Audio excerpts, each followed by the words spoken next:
Lagi 2 minit Ustazah.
Boleh insyaAllah. Boleh insyaAllah. Ustazah,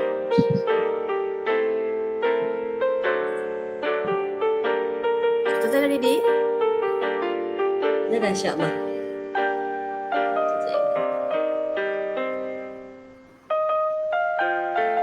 iya.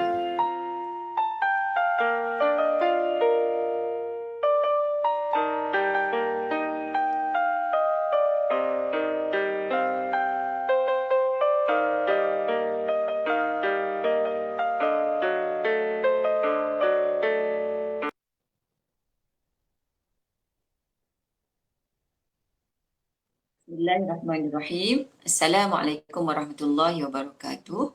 Alhamdulillahirabbil alamin. Assalatu wassalamu ala asyrafil anbiya'i wal mursalin wa ala alihi washabihi ajma'in. Qala rabbi shrah li sadri wa yassir li amri wahlul 'uqdatam min lisani yafqahu qawli wa ba'd. Yang berusaha dan dihormati seluruh barisan pengurusan tertinggi Universiti Pendidikan Sultan Idris, yang berusaha, dekan-dekan fakulti dan ketua-ketua jabatan, yang diraikan penceramah kita pada pagi ini Ustazah Nazirah binti Abu Bakar. Seterusnya yang berusaha barisan AJK program daripada unit integriti, para pensyarah serta seluruh staf Universiti Pendidikan Sultan Idris yang dirahmati Allah SWT sekalian. Alhamdulillah, pertamanya kita memohon mengucapkan setinggi-tinggi kesyukuran kepada Allah Subhanahu Wa Taala. Dengan keizinannya kita dapat berkumpul pada pagi yang berbahagia ini, dan mudah-mudahan semoga Allah Ta'ala merahmati majlis kita pada pagi ini. Mari kita sama-sama mulakan dengan bacaan Ummul Kitab Al-Fatihah. Bismillahirrahmanirrahim. Alhamdulillahirabbil alamin. Ar-Rahmanir-Rahim. Maliki yaumiddin. Iyyaka na'budu wa iyyaka nasta'in. Ihdinas siratal mustaqim. Siratal ladzina an'amta 'alaihim ghairil maghdubi 'alaihim waladdallin. Amin. Amin amin ya rabbal alamin. Syukur kehadrat Allah Subhanahu Wa Taala, dengan keizinannya kita dapat berkumpul dalam program yang dinamakan sebagai program iQalbu, siri kedua di bawah anjuran Unit Integriti Universiti Pendidikan Sultan Idris. Bagi pihak penganjur, saya mengucapkan terima kasih atas kehadiran kesemua pendengar dan juga penonton kita pada pagi ini. Dan untuk makluman semua tentang program kita pada pagi ini, sebenarnya objektif program kita pada pagi ini pada asasnya adalah sebagai menyahut saranan serta seruan melalui aspirasi Naib Chancellor kita, iaitu Profesor Dato' Dr. Muhammad Mat Amin Maktaf, yang menetapkan bahawa setiap hari Rabu sebagai hari pemantapan qalbu ataupun pemantapan hati bagi semua kaki tangan UPSI. Jadi mudah-mudahan dengan kehadiran kita semua menunjukkan solidariti serta sokongan kita terhadap aspirasi ini. Dan selain daripada objektif secara khusus terhadap ceramah kita pada pagi ini adalah agar kita semua dapat meneladani kepribadian para ummahatul mukminin ataupun para isteri-isteri Rasulullah SAW yang kita sayangi, untuk dijadikan sebagai rujukan dan juga semangat serta motivasi dalam kita mengharungi kehidupan kita serta menerapkan nilai integriti yang terbaik dalam kehidupan kita, sama ada dalam bekerjaya ataupun berkeluarga. Baiklah, jadi rasanya tidak cukuplah atau tidak lengkap jika kita tidak mengenali penceramah kita pada pagi ini. Baik, penceramah kita pada pagi ini, beliau ialah Ustazah Nazirah binti Abu Bakar. Siapa yang biasa tengok RTM punya rancangan, insya-Allah tak asing lagi lah. Beliau dilahirkan di Sik, Kedah, merupakan anak keempat daripada 6 orang adik-beradik, dan memperolehi tauliah mengajar daripada Negeri Selangor dan juga wilayah Persekutuan Kuala Lumpur. Dan dari sudut pendidikan, mendapat pendidikan di peringkat sekolah menengah di Maktab Mahmud Al-Ustaz, kemudian melanjutkan pelajaran di Universiti Islam Antarabangsa dalam bidang bahasa Arab dan kesusasteraan, dan seterusnya pada tahun 2020 beliau mendapat ijazah sarjana pengajian Islam dalam dakwah dan kepimpinan. Manakala dari sudut pengalaman kerja, pernah bekerja di PTS Media Group sebelum sekarang ini beliau menjawat jawatan sebagai penolong pengarah kanan di Jabatan Kemajuan Islam Malaysia dari tahun 2012 hingga sekarang. Manakala dari sudut penampilan di media, banyak terlibat dengan rancangan-rancangan di TV1, contohnya rancangan Fikrah, Anda Muskil, Tadabbur Ramadan, My Halal dan sebagainya, serta di Astro pun ada dalam Mingguan Wanita, Bernaman TV dan juga slot di iKIM FM. Jadi insya-Allah kita dah mengenali pun penceramah kita. InsyaAllah untuk mengetahui lebih lanjut tentang isi pengisian kita pada pagi ini. Tanpa melengahkan masa, saya mempersilakan pada Ustazah Nazirah binti Abu Bakar untuk menyampaikan ceramah selama lebih kurang 1 jam 20 minit dengan tajuk Wanita Dambaan Syurga, Kerjaya versus Keluarga. Jadi tanpa melengahkan masa, majlis mempersilakan pada Ustazah. Falyatafaddali mashkura. Baik, bismillah wassalatu ala rasulillah. Allahumma salli ala sayyidina Muhammad wa ala ali sayyidina Muhammad.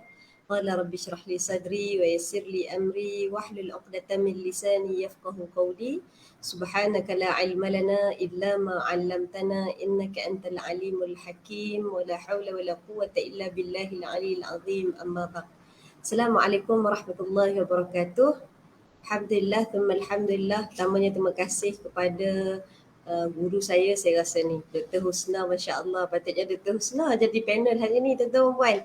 Tapi saya hari ni saya tumpang berkat je lah, berlindung di sebalik bayang-bayang kehebatan Dr. Husna ni, Insya Allah. Mudah-mudahan ada sesuatu yang bermanfaat yang boleh kita ambil secara bersama pada hari ini, Insya Allah. Yang saya hormati Cik Ilmizan, Ketua Unit Integriti, yang pada saya bersama dengan tim urus tianya yang dah bersusah payah untuk pastikan perancangan pada hari ini 15 hari bulan 12 dapat dilaksanakan dengan baik. Mudah-mudahan berjalan dengan lancar dan mudah-mudahan yang paling penting sekali, ini semua dinilai sebagai amal jariah di sisi Allah Subhanahu Wa Taala. Doktor-doktor, pensyarah-pensyarah, profesor-profesor media, dan juga kaki tangan serta seluruh warga UPSI yang saya kasihi.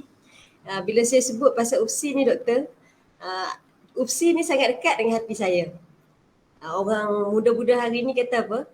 Kalau cicak tu melekat dekat dinding, UPSI ni melekat dekat hati saya.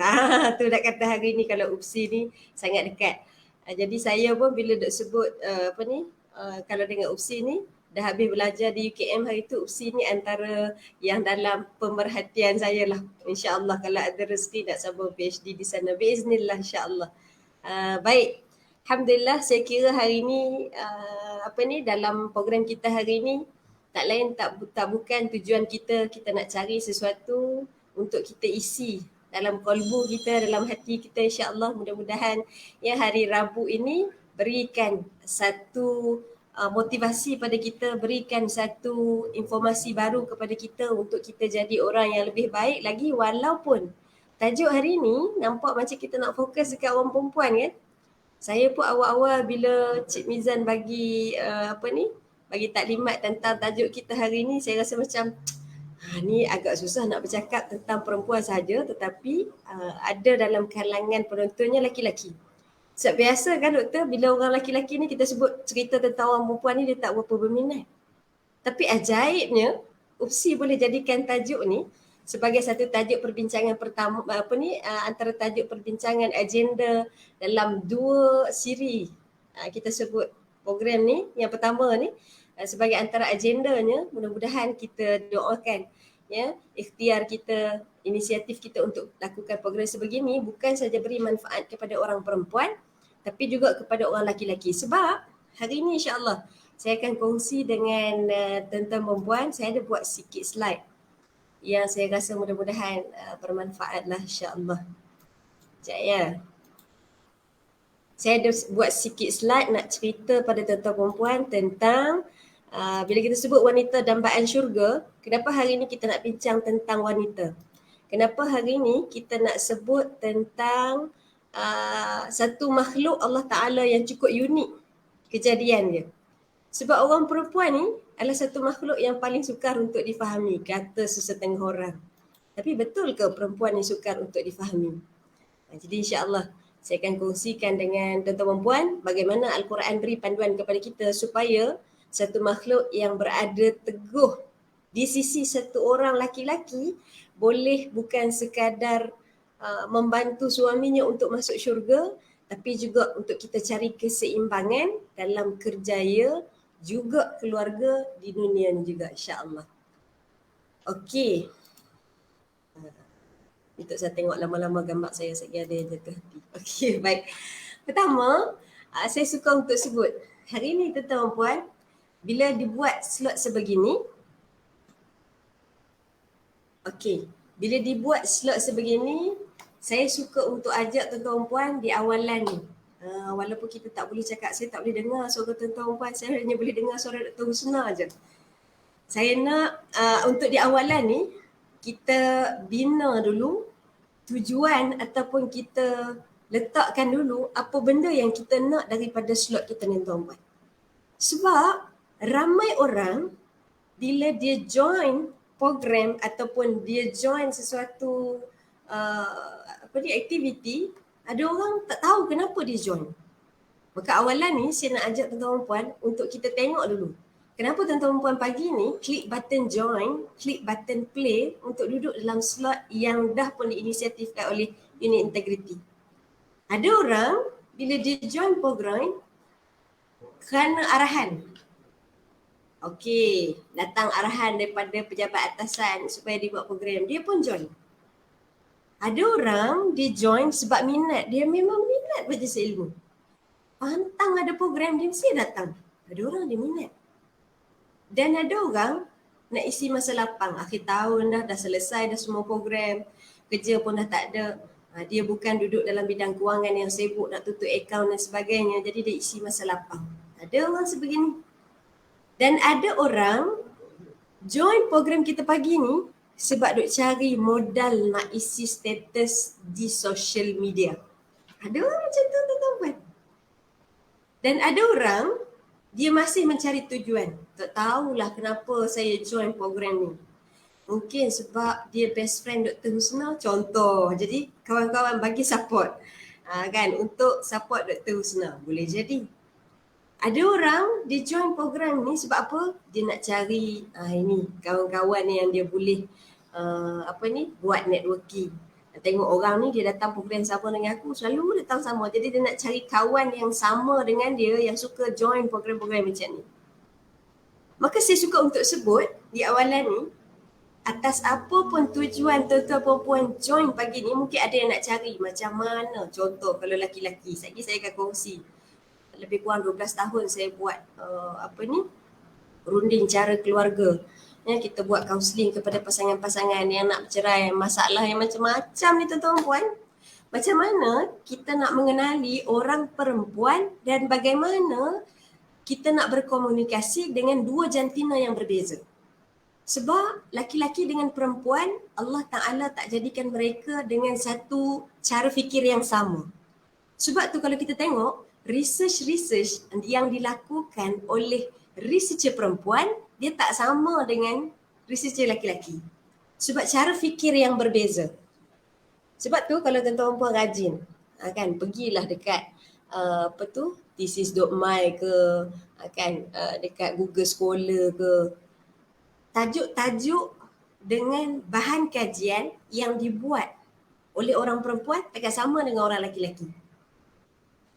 Sebab tu dia very simple. Contoh macam ni ni baru awal ni, baru mukadimah. Contohnya macam ni tuan-tuan puan. Kadang-kadang orang ingat orang perempuan ni satu makhluk yang sangat kompleks. Padahal sebenarnya laki-laki pun sama kompleks. Cuma orang perempuan ini dia lebih sukar difahami kerana cara fikir dia yang berbeza dengan orang laki-laki. Benda yang sangat basic contoh macam ni. Saya percaya dalam ni mungkin ramai yang dah berumah tangga, kan? Tuan-tuan puan, statistik daripada tahun bermula Mac 2020 sehingga Jun 2021 menunjukkan 78,000 pasangan memohon untuk membuat pengesahan perceraian. Dalam masa setahun lebih je tuan-tuan. Dulu orang bercerai juga. Tetapi bila jadi PKP, duduk bersama dengan suami isteri hampir 24 jam. Menyebabkan lebih ramai orang nak buat nak bercerai. Kenapa jadi macam ni? Masa lagi kita akan kupas dalam perbincangan kita di hujung. Jadi kalau nak tahu kenapa orang nak bercerai, kenapa orang yang kita nampak macam baik tiba-tiba jadi nak bercerai, jadi kena tunggu kat sini sampai habis lagi, insya-Allah. Okey. Apa pun saya nak sebut tuan-tuan puan, duduklah atas sebab tujuan apa pun di sini pada pagi ni, saya suka untuk highlightkan. Guru saya berkali-kali pesan. Dia kata setiap kali kita hadir dalam majlis ilmu, Itu dia kata bukan kerana kita rajin. Bukan kerana kita ni orang baik, tak. Tapi kita duduk di sini kerana Allah inginkan kebaikan kepada kita. Mungkin kita rasa kita ni macam orang baik, Tetapi kerana Allah yang menginginkan kita duduk dalam kebaikan, maka Allah berikan ruang dan peluang dengan cara Allah ringankan badan kita. Dengan cara Allah berikan kelapangan masa kepada kita untuk duduk dalam majlis ilmu. Dengan cara Allah berikan kawan-kawan yang selalu ajak kita untuk hadir dalam majlis ilmu. Maka kerana itu Nabi SAW bersabda dan dia kata apa? "May yuridillahu bihi khaira yufaqihu fid din." Barang siapa yang Allah nak beri kebaikan padanya, maka Allah akan faqihkan dia dengan ilmu agama. Maka sebab tu kita duduk di sini tuan-tuan puan, mungkin bukan kerana kita orang baik, tapi kerana Allah nak kita perbaiki diri kita sendiri. Kita duduk di sini mungkin kerana ada sesuatu yang kita cari tapi kita tak jumpa, maka Allah ringankan badan kita pada hari ini.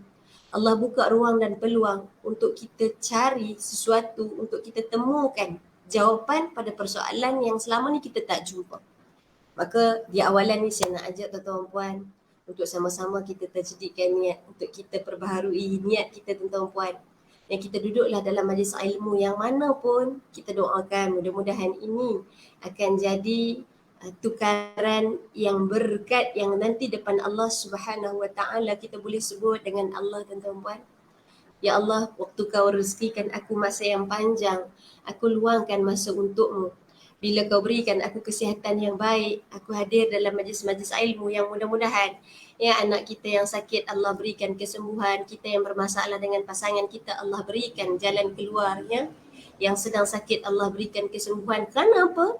Kerana komitmen kita pada hari ini yang kita tunjukkan kepada Allah, yang mudah-mudahan inilah akan menjadi bekal saat kita berhadapan dengan Allah Subhanahu Wa Taala.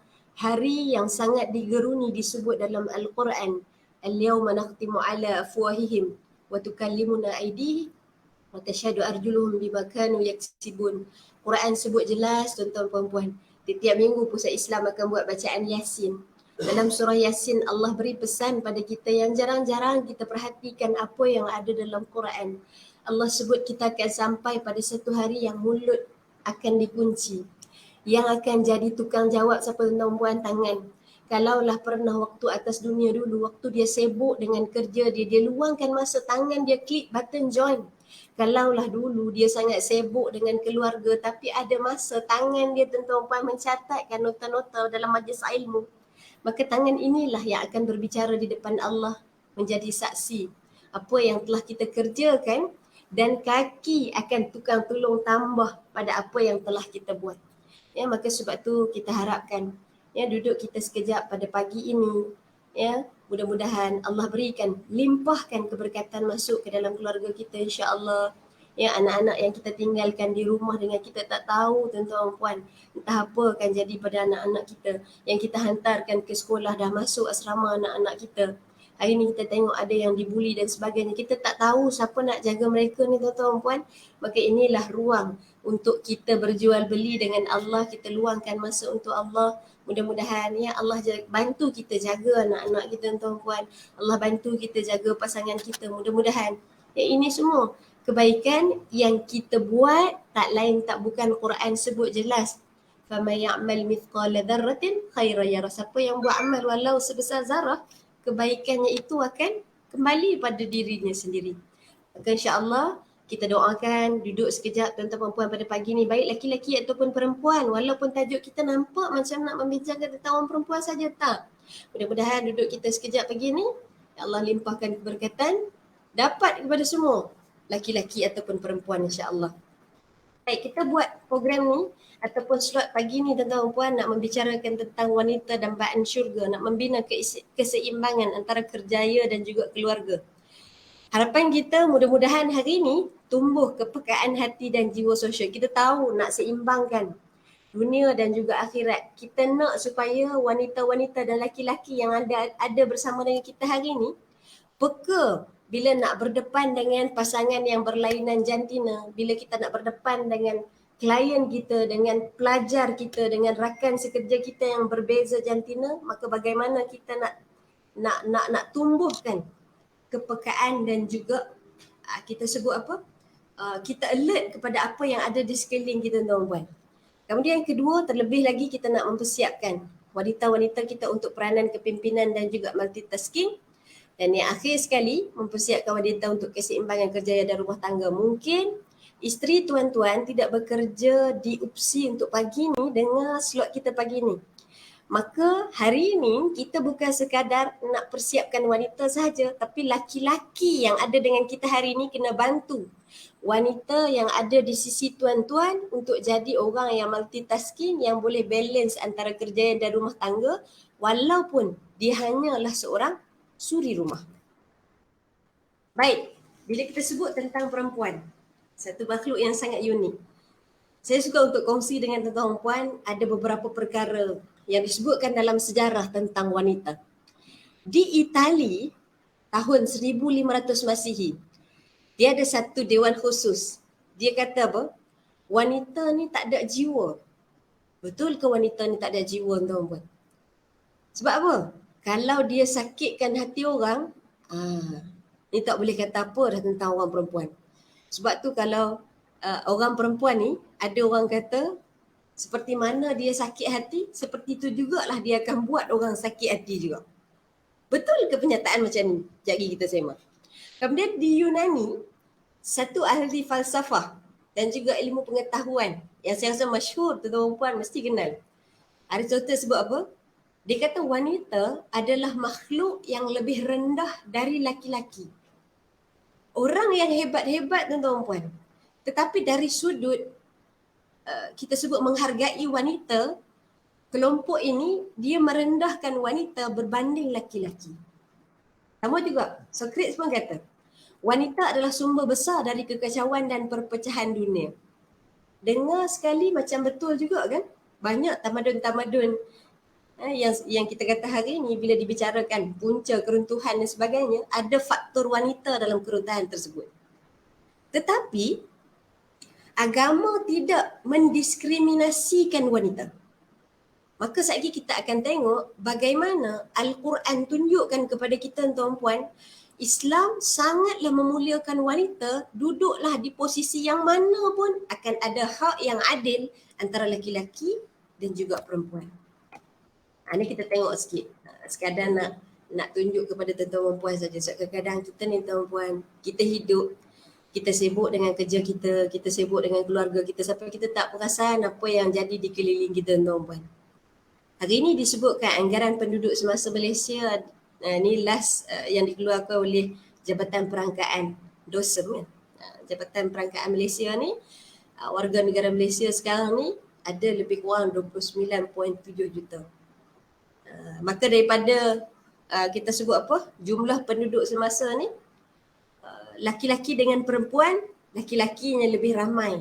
Ini disebut.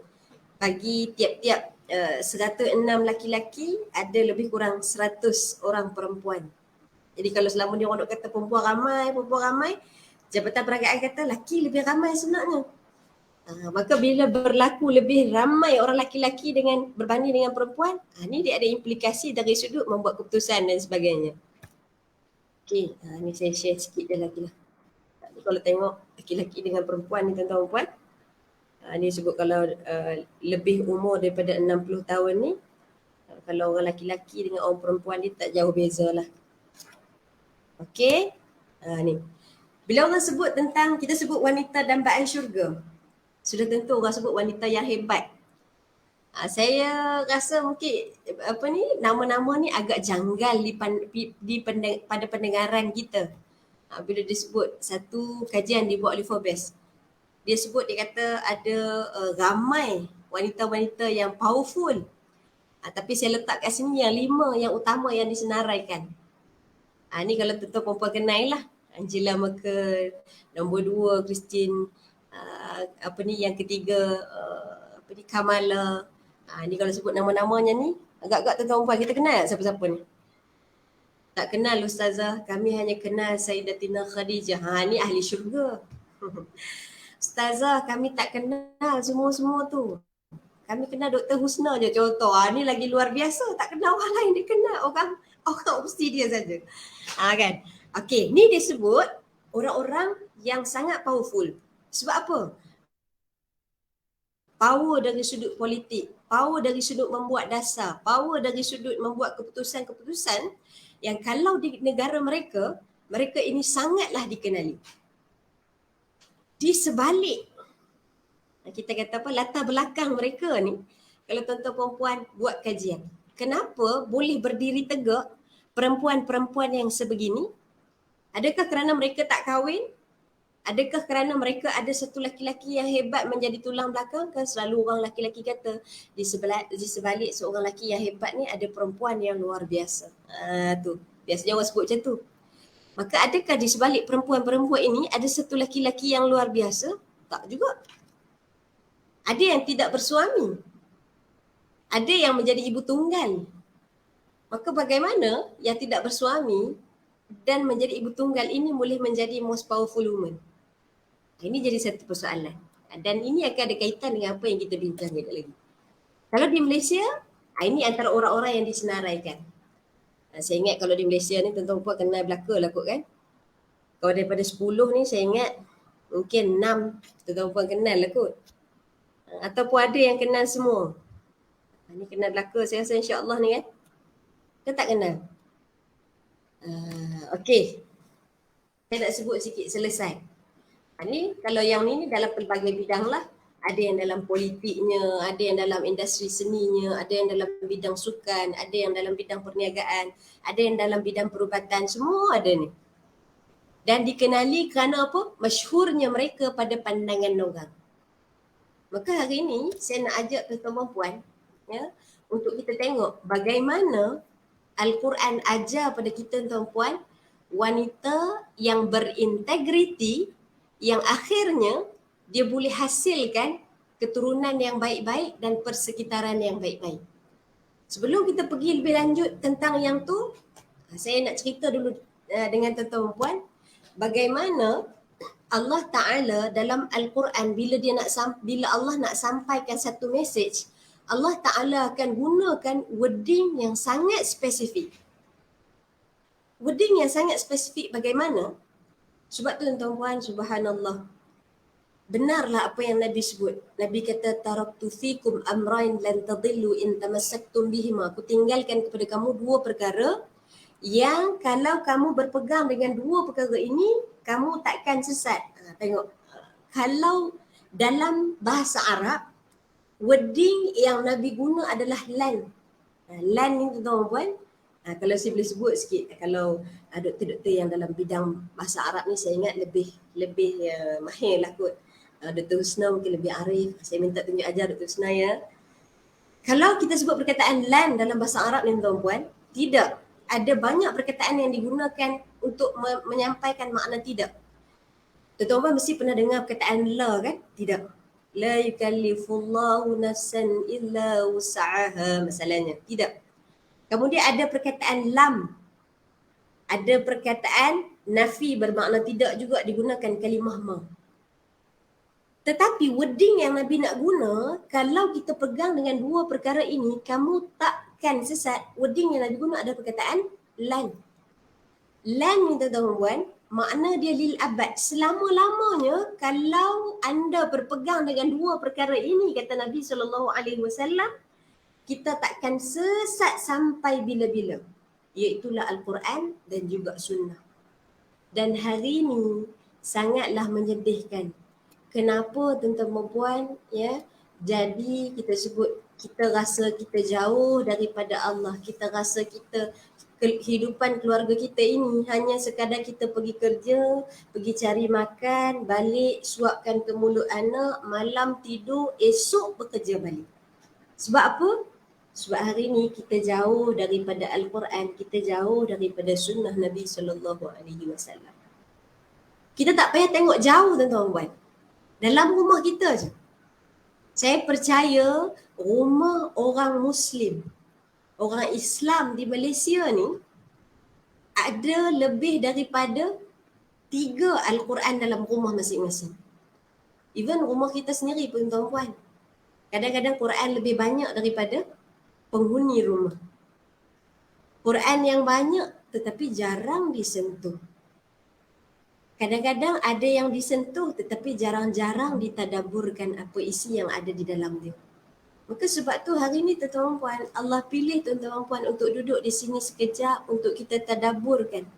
Untuk kita tengok bagaimana Al-Quran berikan pesanan kepada kita tuan-tuan puan.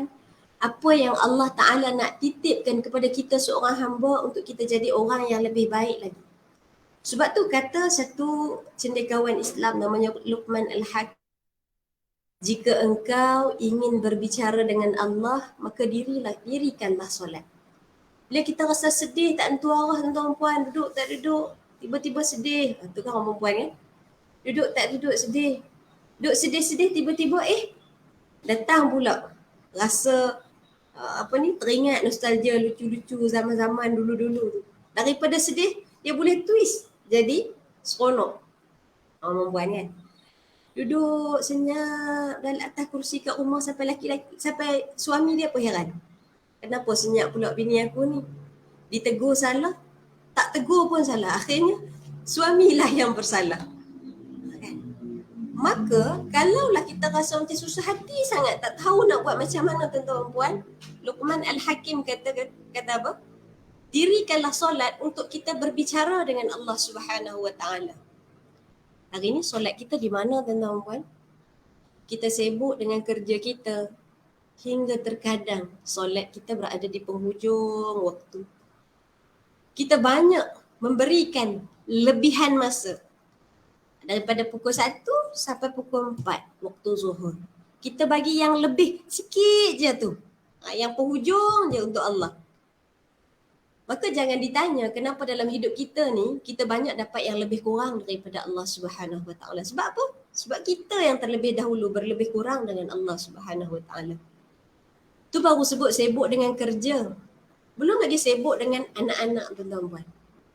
Kan kadang anak-anak kita ikutkan anak. Maka akhirnya solat kita tak tahu ke mana tuan-tuan. Sebab tu Quran sebut ada anak yang menjadi ujian kepada ibu bapa. Ada isteri yang menjadi ujian pada suami. Tuan-tuan semua Quran sebut. Maka disebut kalau kita rasa nak cerita dengan Allah bukan sekadar dalam urusan-urusan musibah, sebab ramai orang dia bercerita tentang hidup dia kepada Allah dalam urusan musibah sahaja. Kehilangan orang yang disayangi, maka bila semayang dia menangis tuan-tuan puan, menitik air mata cerita dengan Allah, ya Allah sedihnya aku. Tapi waktu dia gembira, anak dia masuk universiti, dia dapat grade dengan cemerlang, dia dapat kerjaya, naik pangkat, naik gaji tuan-tuan puan, kita nak masuk tahun 2022 ni. Tak ada satu pun kesyukuran yang diungkapkan kepada Allah Subhanahu Wa Taala waktu dia sembahyang. Beza kan kita tuan-tuan puan? Nabi SAW disebut Aisyah dalam satu hadis. Nabi sembahyang tuan puan sampai bengkak kaki. Kita hari ni bengkak tak kaki kita? Bengkak. Sebab apa? Gaut yang laki-laki contoh. Tapi kalau tengok gaya Cik Mizan ni tak ada gaut kan. InsyaAllah sihat bertenaga dia. Kita kaki bengkak dan tuan-tuan bengkak sebab apa? Tersepak kepala kati. Tapi Nabi SAW lamanya berdiri dalam solat sampai bengkak kaki. Sebab apa? Seluruh kehidupannya, kita kata apa yang jadi dalam hidup Nabi SAW, segala-galanya hidupnya adalah mengagendakan diri untuk Allah Subhanahu Wa Taala. Subhanallah. Maka sebab tu, Luqman Al-Hakim kata bila ada masalah, ada musibah tuan-tuan puan, adukan kepada Allah, bukan semasa kita sembahyang sunat saja. 5 waktu, 17 rakaat, satu hari Allah offer tawaran kat kita, ceritalah apa kau nak cerita dengan aku. Ud'uni astajib lakum. Tapi kita ceritalah. Jarang kan? Sebab apa? Sebab dalam Quran juga Allah sebut ada orang yang sembahyang, habis sembahyang dia lalai. Maka hari ni kita duduk sekejap hari Rabu tuan-tuan puan. Kita tanya diri kita sendiri. Ya, Nazira, kat mana solat engkau selama? Tak payah orang lain tunggu, orang lain tak kenal diri kita siapa. Even kalau suami kita pun tegur kita pasal solat, kita marah tuan-tuan kan? Suami, isteri kita tegur, kita marah kan? Sebab kita akan rasa lah macam dia tu baik sangat. Maka sebaik-baik penasihat kepada diri siapa? diri sendiri. Maka sebab tu kita lah sendiri yang duduk. Maka apa yang kita sebut apa? VCNC kita untuk supaya hari Rabu tu tuan-puan kita duduk sekejap, ya, kita muhasabah seketika, sebelum kejap lagi kita pergi makan ramai-ramai tuan-puan. Hari ni dah nak habis dah bulan 12. Dah nak habis dah tahun 2021 tuan-puan. 45 tahun kita hidup menjadi seorang pensyarah. 50 tahun kita hidup kita menjadi seorang admin di universiti. Adakah solat kita setara dengan umur kita? Kita sendiri je yang tahu baik buruknya di mana. Kita je yang tahu kat mana kedudukan kita. Maka kita tanya tuan-puan, hari ni kita duduk sekejap. Ya? Kalau selama ni kita tak pernah angkat tangan minta dengan Allah supaya dicampakkan rasa bermaknanya solatlah hidup kita tuan-puan. Hari ni angkat tangan minta dengan Allah. Ya Allah, aku hidup 45 tahun. Ya Allah, aku hidup 50 tahun. Ya Allah, aku hidup 38 tahun. Ya Allah, aku tak pernah angkat tangan minta dengan Engkau, Ya Allah. Supaya dicampakkan rasa nak solat. Supaya dicampakkan rasa sangat bermakna solat itu ketika bertemu dengan Engkau, wahai Allah. Kenapa saya sebut macam ni? Sebab sekali lagi dalam Quran, Allah cerita satu ketika di mana Nabi Sulaiman, ingat lagi tak kita mengaji kafar dulu sekolah rendah? Tok guru kafar kita pun mati habis dah tuan-tuan. Dulu ustazah kafar kita selalu cerita dengan kita. Kisah Nabi Sulaiman dia jumpa dengan permaisuri semut dengan rakyat dia. Kita duk dengar kisah tu berkali-kali. Nabi Sulaiman bawa bala tentera dia sampai dekat lembah semut. Kemudian permaisuri semut tengok Nabi Sulaiman nak lalu, dia jerit sebut kepada rakyat dia masuk bersembunyi di kawasan masing-masing, di rumah masing-masing. Sebab Sulaiman nak lalu dengan bala tentera dia. Kita duk mengaji selama ni macam tu tuan-tuan kan? Tetapi dalam Al-Quran ada satu pesanan yang lebih besar lagi untuk kita tadabburkan. Bila mana sampai di lembah semut tadi, bila Nabi Sulaiman, satu manusia yang Allah bagi kerajaan yang sangatlah besar kepada dia, menguasai apa yang berada di langit, apa yang berada di atas daratan dan juga lautan, boleh faham segala perkataan binatang-binatang. Bila dia dengar tadi apa yang permaisuri semut tadi sebut, Quran sebut fatabassama dhahikan, dia senyum dengar bicara permaisuri semut tadi. Tak berhenti dengan senyuman, Quran nukilkan semula. Allah rakamkan kembali apa yang pernah didoakan oleh Nabi Sulaiman. Subhanallah. Sebab tu dalam Quran, ya, ada tempat-tempat yang Allah ceritakan apa yang hamba-hamba Allah ini buat. Tapi ada pada tempat-tempat tertentu Allah keluarkan semula apa yang didoakan oleh pelaku ketika itu. Dan doa Nabi Sulaiman ini Allah Ta'ala nyatakan balik dalam surah An-Naml tadi. Apa yang diminta oleh Nabi Sulaiman tu tuan-tuan? Dia kata apa? Rabbi auzi'ni an ashkura ni'mataka allati an'amta 'alayya wa 'ala walidayya wa an a'mala salihan tardah wa adkhilni bi rahmatika fi 'ibadika as-salihin. Satu doa yang kita rasa macam ada orang selalu amal. Tetapi tahu tak apa makna di sebalik doa tersebut tuan-tuan? Subhanallah. Rabbi auzi'ni.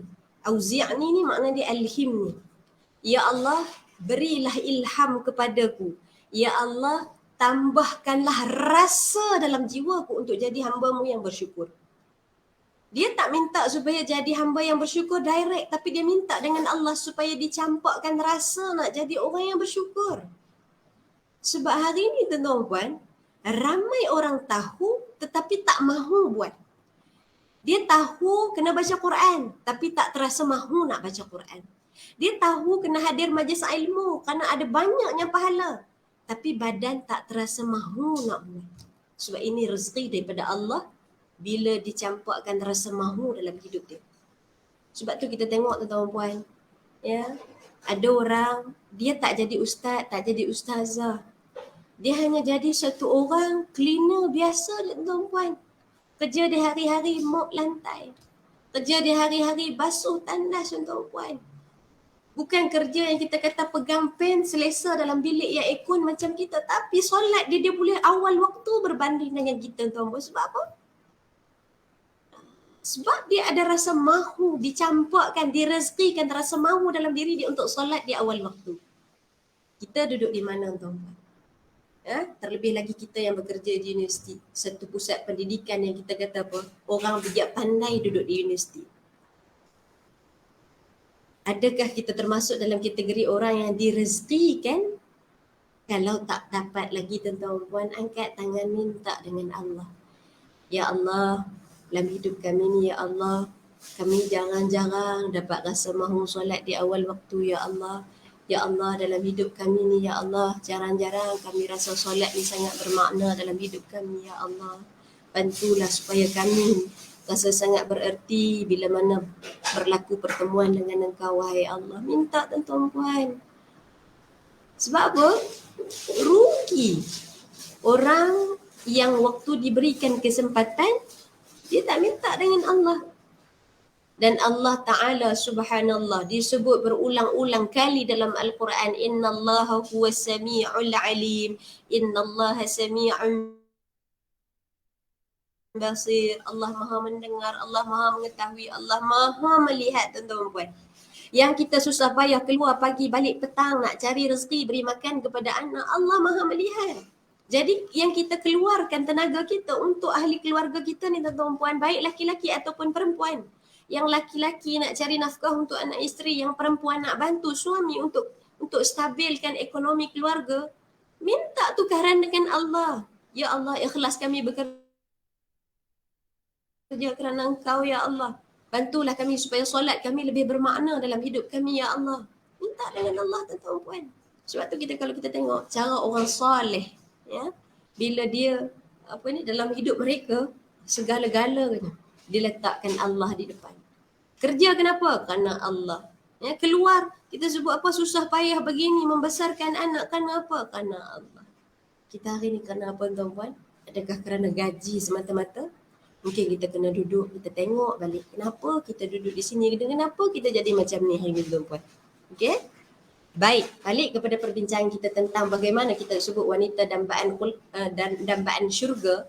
Al-Quran telah menceritakan tentang wanita-wanita yang ada dalam Quran. Kalau tuan-tuan perempuan rajin, dalam Quran ni dia ada banyak kisah-kisah, kan? Perempuan sahaja ada lebih kurang 18 kisah yang Quran ceritakan tentang perempuan. Belum laki-laki lagi. Di sana ada kisah tentang perempuan yang baik dan perempuan yang tidak baik dalam Quran. Di sana ada perempuan yang Al-Quran cerita masuk syurga kerana dia menjadi seorang ibu. Yang masuk syurga kerana dia menjadi seorang janda. Walaupun dia seorang janda, bukan kerana menjadi. Walaupun dia seorang janda. Ada perempuan yang masuk syurga kerana amal solehnya yang sangatlah sikit. Ada perempuan yang Allah berikan segala-galanya dalam hidup dia, tetapi akhirnya dia terdampar di neraka Allah wal'ayyadzubillah. Sebab tu Quran, ni saya share sikit je, ada lebih kurang 32 perkataan dalam Al-Quran yang Allah Ta'ala gunakan untuk menggambarkan siapa perempuan yang Allah Ta'ala nak ceritakan. Ada tempat-tempat tertentu perempuan yang Allah tidak sebut perkataan al-muslimat. Allah guna perkataan al-muhsanat. Ada tempat Allah nak ceritakan perempuan ini perempuan yang muslim tetapi dia beriman dengan segala apa yang diturunkan oleh Allah Subhanahu Wa Taala. Allah gunakan perkataan al-mu'minat. Ada perempuan yang Allah nak cerita dia sangat khusyuk bila dalam salat. Maka Al-Quran tak guna perkataan muslimat lagi. Al-Quran guna perkataan al-khasyi'at. Sangatlah spesifik tuan-tuan. Quran guna perkataan as-sadiqat, as-sabirat. Bahkan sampai tahap, ya, kalau perempuan itu adalah perempuan yang munafik, Quran tak guna perkataan an-nisa untuk digambarkan kemunafikannya. Quran guna perkataan munafiqat. Subhanallah. Ini saya tunjuk sekali lalu, nanti siapa yang rajin boleh pergi cari dalam Quran. Ini wording-wording yang ada yang Allah Ta'ala nak sampaikan mesej tentang perempuan. Ada perkataan, tengok seronok bila kita tadabbur Quran ni tuan-puan, ada tempat Allah guna perkataan an-nisa. Tetapi dalam surah Yusuf, tengok ada perkataan 31. Allah tidak guna perkataan nisa, an-nisa. Allah guna perkataan an-niswah? Kenapa Allah gunakan perkataan an-niswah? Ada perbezaan di antara an-nisa dengan an-niswah. Tengok sikit lagi. Nombor 30 dengan 32.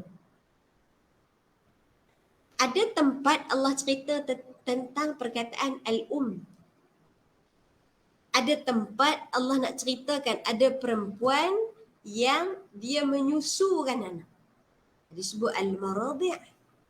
Ada tempat yang Allah guna perkataan al-walidah, perempuan yang melahirkan. Kerana apa? Al-um belum tentu melahirkan. Ada mak yang jadi mak, ada perempuan yang jadi mak kerana ambil anak ukat. Kerana dia bela anak orang. Tapi ada perempuan yang dapat rezeki, lahir anak daripada kandungan, Quran guna perkataan al-walidah. Sebab tu seronok tuan-tuan kalau kita belajar perkataan-perkataan yang ada dalam Quran, kita belajar wording-wording yang Allah Ta'ala guna sangatlah seni, sangatlah berhalus Allah Ta'ala dalam nak sampaikan mesej. Dan inilah yang sepatutnya kita belajar daripada Al-Quran, bagaimana Allah Ta'ala sangatlah kita kata apa, terperinci dalam menyampaikan mesej kepada kita, satu orang hamba yang kita kata apa, hamba ni tuan-tuan, kalau dari sudut hierarki kedudukan ni, hamba ni tak ada apa tuan-tuan. Hamba ni apa dia? Dia kena buat apa yang Tuhan dia suruh. Dan kalau dia tak nak dimuliakan pun boleh kerana dia hanya seorang hamba. Maka ni kita nak belajar daripada Quran. Tapi kalau dalam kehidupan kita, interaksi manusia sesama manusia, kita kata kita dengan kawan kita, kita dengan suami kita, dengan anak kita, ni bukan hamba ni kan. Ni pasangan kita ni, suami kita ni. Maka bila dengan suami, dengan anak pun, kita belajar daripada Quran, Allah Ta'ala bila berbicara dengan hamba pun sangatlah berseni, sangatlah berhalus. Maka apatah lagi kita dalam komunikasi sesama manusia. Saya kita tengok. Okay. Maka saya suka untuk sebutkan begini. Nak habis dah slide saya ni. Wanita dambaan syurga ni, cirinya ada 3 perkara. Yang pertama, dia menjaga hubungannya dengan pencipta. Yang kedua, dia melihat, meneliti kepada hubungan sesama manusia. Dan yang ketiga, dirinya sendiri peribadi yang berintegriti. Kenapa kita sebut berintegriti je, tak ada kepribadi yang lain? Inilah asas dia. Sebab tu kalau tengok hari ni tuan-tuan puan, di universiti, di kementerian-kementerian, setidak-tidaknya dia akan ada satu unit kecil yang namanya unit integriti. Sebab apa? Adakah jabatan kita tak berintegriti sampai perlu diwujudkan unit integriti? Tak. Sebab dia integriti ni, dia akan melibatkan ni. Kita sebut apa kalau kita ni, iman kita ni naik dan turun. Kena ada tukang bagi peringatan. Kena ada tukang-tukang hak duk bagi pesan ni tuan-tuan puan. Sebab apa? Sebab kadang-kadang bila kita duk sorang-sorang ni kita tak kuat. Maka sebab tu yang 3 perkara ini kita sebut dalam ciri-ciri wanita dambaan syurga. Kalau tuan-tuan puan search hari ni banyak orang keluarkan list. Ini ciri-ciri wanita dambaan syurga. Dan even kalau orang tanya apa tips nak masuk syurga, contohnya kadang-kadang kan bila tanya kepada doktor, tanya kepada profesor, kalau nak masuk syurga ni apa dia ciri-ciri dia, apa tips dia, tuan-tuan puan, orang akan keluarkan senarai yang sangat panjang. Mesti baik dalam solatnya, mesti jaga puasanya, mesti jaga suaminya, mesti jaga akhlaknya, mesti jaga sekian. Orang akan keluarkan tuan-tuan puan. Sebab tu hari ni saya tidak berhajat untuk keluarkan senarai yang panjang tersebut sebab semua orang tahu dah. Nak jadi wanita dambaan syurga satu je tuan-tuan. Kena jadi wanita yang baik. Tuan-tuan nak masukkan isteri tuan-tuan dalam syurga. Tuan-tuan kena pastikan isteri tuan-tuan jadi perempuan yang baik-baik. Sebab apa? Sebab syurga hanya tempat untuk orang yang baik-baik. List akan makin bertambah. Dan hari ni kita tak berhajat untuk sebut satu-satu sebab tuan-tuan puan memang duk semayang dah, memang duk puasa dah, memang duk buat dah baik-baik ni. Hari ni kita hanya nak membicarakan soal satu. Hidup kita ni tuan puan hanya ada 2 pilihan. Nak masuk syurga ke nak masuk neraka? Nak buat pahala ke nak buat dosa? Hari ini kita hanya membicarakan tentang pilihan yang kita buat. Sebab Allah sebut dalam Al-Quran, fa'alhamaha fujuraha wa taqwaha qad aflaha man zakkaha wa qad khaba man dassaha. Hidup kita ni tuan-puan, semua orang Allah Ta'ala bagi pilihan. Nak buat baik ke? Nak buat tak baik? Nak kerja dengan cara kita jaga masa amanah bekerja kita ataupun kita nak jadi pekerja yang culas? Nak guna harta kerajaan ke? Kita nak jaga betul-betul harta kerajaan? Pilihan kita. Nak ambil rasuah ke? Tak ambil rasuah ke? Pilihan kita. Nak buat baik, nak buat lebih kurang sahaja dengan kerja yang kita lakukan pada rezeki yang kita carikan tadi? Pilihan kita.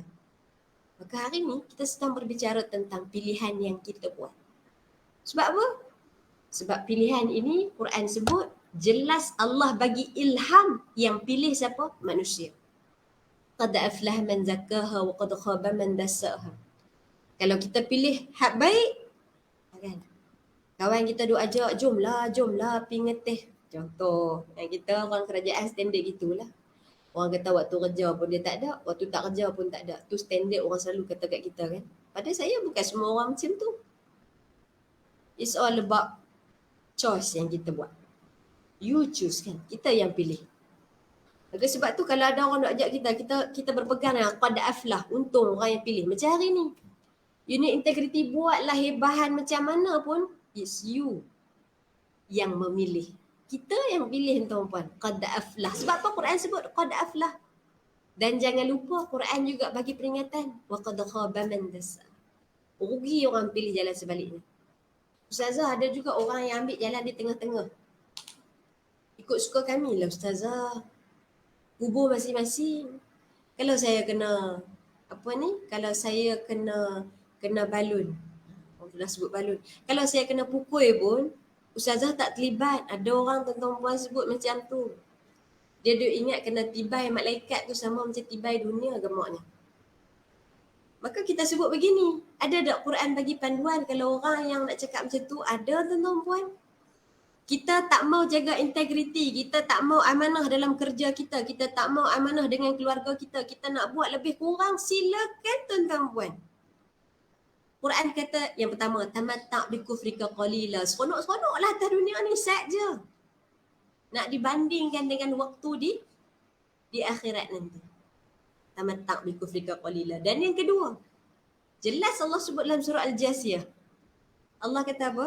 Qila al-yawma nansakum kama nasitum liqa'a yawmikum hadha wa ma'wakumun nar wa ma lakum min nasirin.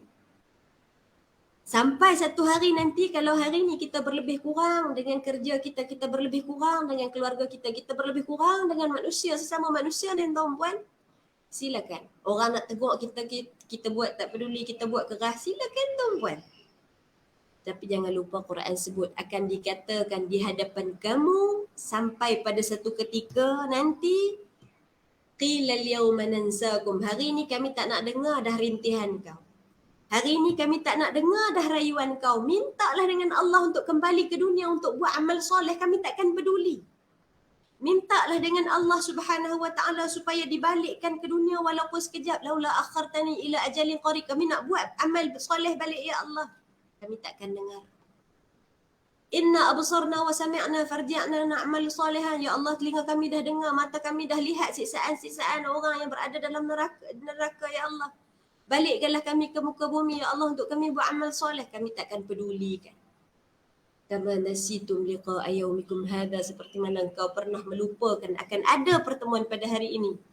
Wa ma'wakumun nar, tempat kembali kamu di mana tuan-puan? Allah sebut tempat kembali kamu. Orang dah buat tak reti, buat lebih kurang, buat macam hidup sekadar hidup tuan-tuan puan. Wa ma'wakumun nar, tempat kembali kamu adalah neraka. Wa ma lakum min nasirin, tak ada siapa yang boleh tolong tuan-tuan puan. Apa makna wa ma lakum min nasirin? Anak hak kita susah payah bagi makan dengan tangan kita ni tuan-tuan puan. Tak cukup waktu bekerja, kita buat overtime, nak cari duit lebih, nak bagi anak seronok, makan, bawa pergi bercuti. Kita ingat anak ini boleh jadikan kita pembantu, kita masuk syurga. Wa ma lakum min nasirin. Al-yawma la yanfa'u malun wala banun illa man atallaha biqalbin salim. Quran sebut. Hari yang anak tak bermanfaat, harta tak boleh bantu. Kita kerja teruk-teruk, tapi depan Allah rupanya tak boleh bantu kita tuan-tuan puan. Maka sebab tu ya, kita sebut nak masuk syurga ni tuan-tuan puan, baik laki-laki baik perempuan, kena jadi orang baik. Sampai tahap baik macam mana ustazah? Baik tu hati kita boleh tolong bagi fatwa. Fatwa macam mana? Kadang-kadang kita ni tuan-puan, Allah Ta'ala buat kan, nak buang sampah pun dia mai lintasan. Boleh ke buang sampah? Tengok. Hati kita boleh jadi tukang tolong bagi fatwa. Tu baru buang sampah, belum lagi ambil rasuah. Belum lagi kita menyeleweng dengan kerja kita tuan-puan. Allah Ta'ala bagi ilham kat kita ni. Tapi ilham itu tak semua yang disambut dengan kebaikan. Maka sebab tu kita sebut hari ni tuan-puan. Ya? Nak masuk syurga, nak baik, jadi orang baik ni tuan-puan, kena jaga hubungan dengan Allah Subhanahu Wa Ta'ala. Cek balik hari ni. Ya, dalam rumah kita hari ni, kalau kita rasa kita ni sibuk sangat dengan kerja kita tuan-puan, dalam rumah kita dibangunkan tak solat berjemaah masalahnya? Ya? Bila kali terakhir kita solat jemaah satu keluarga? Bila kali terakhir suami, isteri, ya, isteri hamparkan sejadah, suami menjadi imam, sama-sama rukuk, sama-sama sujud, sama-sama angkat tangan minta dengan Allah? Bila kali terakhir tuan-puan? Dah lama tak buat ustazah? Buat hari ni tuan-puan. Mulakan hari ni. Letakkan azam akhirat kita tahun 2022, kita ada sesuatu misi akhirat yang kita nak capai. Apa dia? Yang pertama, solat kita peribadi di awal waktu. Berapa kali tuan-tuan puan letak target? Ramai orang dia ada azam tahun baru. Hak perempuan, favorite punya azam. Nak kurus, tapi tak kurus itu standard. Tak apa, yang penting ada. Jadi bila berjalan je masa tu, dia tahu lah kepala dia setting dia nak capai apa, kerana dia ada sesuatu goals yang dia nak capai. Macam kita kerja lah, kita ada KPI masing-masing. Lecturer mesti buat artikel, masuk Scopus dan sebagainya. Jadi bila ada benda yang nak dicapai, kita bergerak ke arah tu. Tapi bila hidup kita sekadar hidup, ada masa buat amal, ada masa sibuk. Jadi kita tak ada benda yang kita nak capai. Maka tahun 2022 ni tuan-puan, cuba sekali letak. Duduk dengan suami balik sekali kan. Ni kalau saya boleh sebut, based on pengalaman. Dan waktu yang the best sekali, waktu sebelum tidur. Waktu mode alpha, kita panggil. Maknanya apa? Kita tak rasa nak marah. Suami kita pun dalam keadaan tenang, sembang. Bang, kita ni tak benar lagi kan? Duk letak apa kita nak capai untuk akhirat kita. Cuma sembang tuan-tuan. Sebab orang lelaki ni, bila nak sembang dengan dia kadang-kadang bukan, ni saya sebut kepada orang perempuan lah. Bukan dia tak nak bagi respon. Cuma kadang-kadang dia rasa apa yang kita sembang tu benda-benda yang kecil-kecil. Maka kita sebut kepada para-para suami yang ada dalam program kita hari ni. Orang perempuan ni, kenapa dia cerita benda kecil-kecil ni kat tuan-tuan? Sebab apa? Sebab tuan-tuan lah dunia dia selepas dia berkahwin. Isteri ataupun perempuan, bila dia ada best friend, kahwin, best friend tu tak ada apa dah. Sebab apa? Suami segala-galanya bagi dia. Dia tak sama macam orang lelaki. Orang lelaki, kalau dia ada best friend, dia kahwin, best friend tetap ada. Sebab tu dia punya mamak time sentiasa ada. Mengail ke sentiasa ada. Tapi bini isteri tak. Sebab tu tuan-tuan, kalau tuan-tuan berjaya cari Swiss dalam hidup isteri tuan-tuan, insya-Allah. Tekan Swiss tu, tepat di hati dia, insya-Allah seluruh hidup dia untuk tuan-tuan. Ini kita sebut suami isteri. Akan sebab tu, kadang-kadang kenapa dia cerita benda yang kecil-kecil ni, bukan dia nak cerita benda yang remeh-temeh, tak. Tapi sebab tuan-tuan lah dunia dia. Sebab tu belajar untuk faham cara fikir orang perempuan. Ya? Belajar cara nak berkomunikasi dengan orang perempuan. Contoh simple tuan-puan. Orang lelaki ni, kadang-kadang bila bercakap dengan orang perempuan, dia terbiasa dengan cara dia straight to the point. Kan? Straight to the point ni macam mana Ustazah? Macam ni. Isteri, contoh suami tanya kepada isteri, nak makan tak hari ni? Isteri pun kata, tak tahulah. Jawapan tak tahulah tu bagi dia They cannot bring. Sebab apa? Tu tak ada jawapan. Dan dia akan datang dengan sangkaan apa? Oh, isteri aku kenyang lah kot. Kan? Ni isteri-isteri ni kena tengok. Kena check balik cara cakap kita dengan suami. Sebab orang lelaki ni dia straight to the point. Lapar tak? Lapar. Nak makan apa? Nasi kandang contoh. Nak makan apa? McD contoh. Kalau kita sebut tak tahulah. Pasal lagi dia tak boleh fikir tu. Akhirnya menyebabkan kecederaan emosi. Suami kata, oh isteri aku ni dah kenyang. Isteri kata, loh sampai hati tak buat aku makan. Contoh. Kan? Benda yang simple je. Ataupun yang simple lagi. Contoh, suami tengok isteri di rumah tak basuh pinggan. Orang lelaki ni dia straight to the point je. Kenapa tak basuh pinggan? Tapi bagi orang perempuan, tuan-tuan, kita sebut. Perkataan, kenapa tak basuh tu ada satu perkataan yang akan dia bawa 7 keturunan. Selama ni, dia mula keluar budaya nak mungkit. Rasa-rasa nak mungkit bukan budaya, rasa. Selama ni aku yang basuh, selama ni aku yang kemas, selama ni aku selama ni lah. Akhirnya menyebabkan kecederaan emosi. Sebab tu tuan-tuan, dengan isteri tuan-tuan, walaupun dah lama kahwin, saya bila dah handle banyak pasangan-pasangan yang nak bercerai dengan tuan-puan. Orang umur 70 tahun pun nak cerai. Sebab cik lah. Sebab senyum. Sebab rasa jauh daripada pasangan. Rasa isteri dia ni asyik pi majlis ilmu, pi kuliah saja. Akhirnya dia duduk rumah. Ni. Benda-benda ni tuan-tuan. Orang nak cerai ni banyak sebab dia. Oleh sebab tu tuan-tuan, kalau nak tegur isteri tuan-tuan, dia kena berlapik sikit orang perempuan. Sebut je dulu. Abang rasa dalam rumah kita ni selama ni kemas sebab awak lah selalu kemas. Contoh. Kan? Selama ni abang rasa yang banyak menguruskan keluarga kita ni awak lah. Tapi hari ni abang tengok awak tak basuh pinggan, awak ada masalah ke? Tuan-tuan tanya lagu tu je tuan-tuan. Hati orang perempuan ni dia akan cepat terusik. Hak tadi tak larat pun dia sing-sing lengan pergi basuh pinggan. Lala tu juga. Tak percaya cuba buat balik sekali. Kan? Saya ada satu pasangan yang datang. Kita kata ni pasangan orang baik-baik tuan-puan, bukan tak mengaji. Orang yang berilmu lah, kita kata orang educated punya orang. Mai nak cerai semua ni. Datang kat saya ni. Gaduh ni depan ni. Macam tumbuk lelaki bini.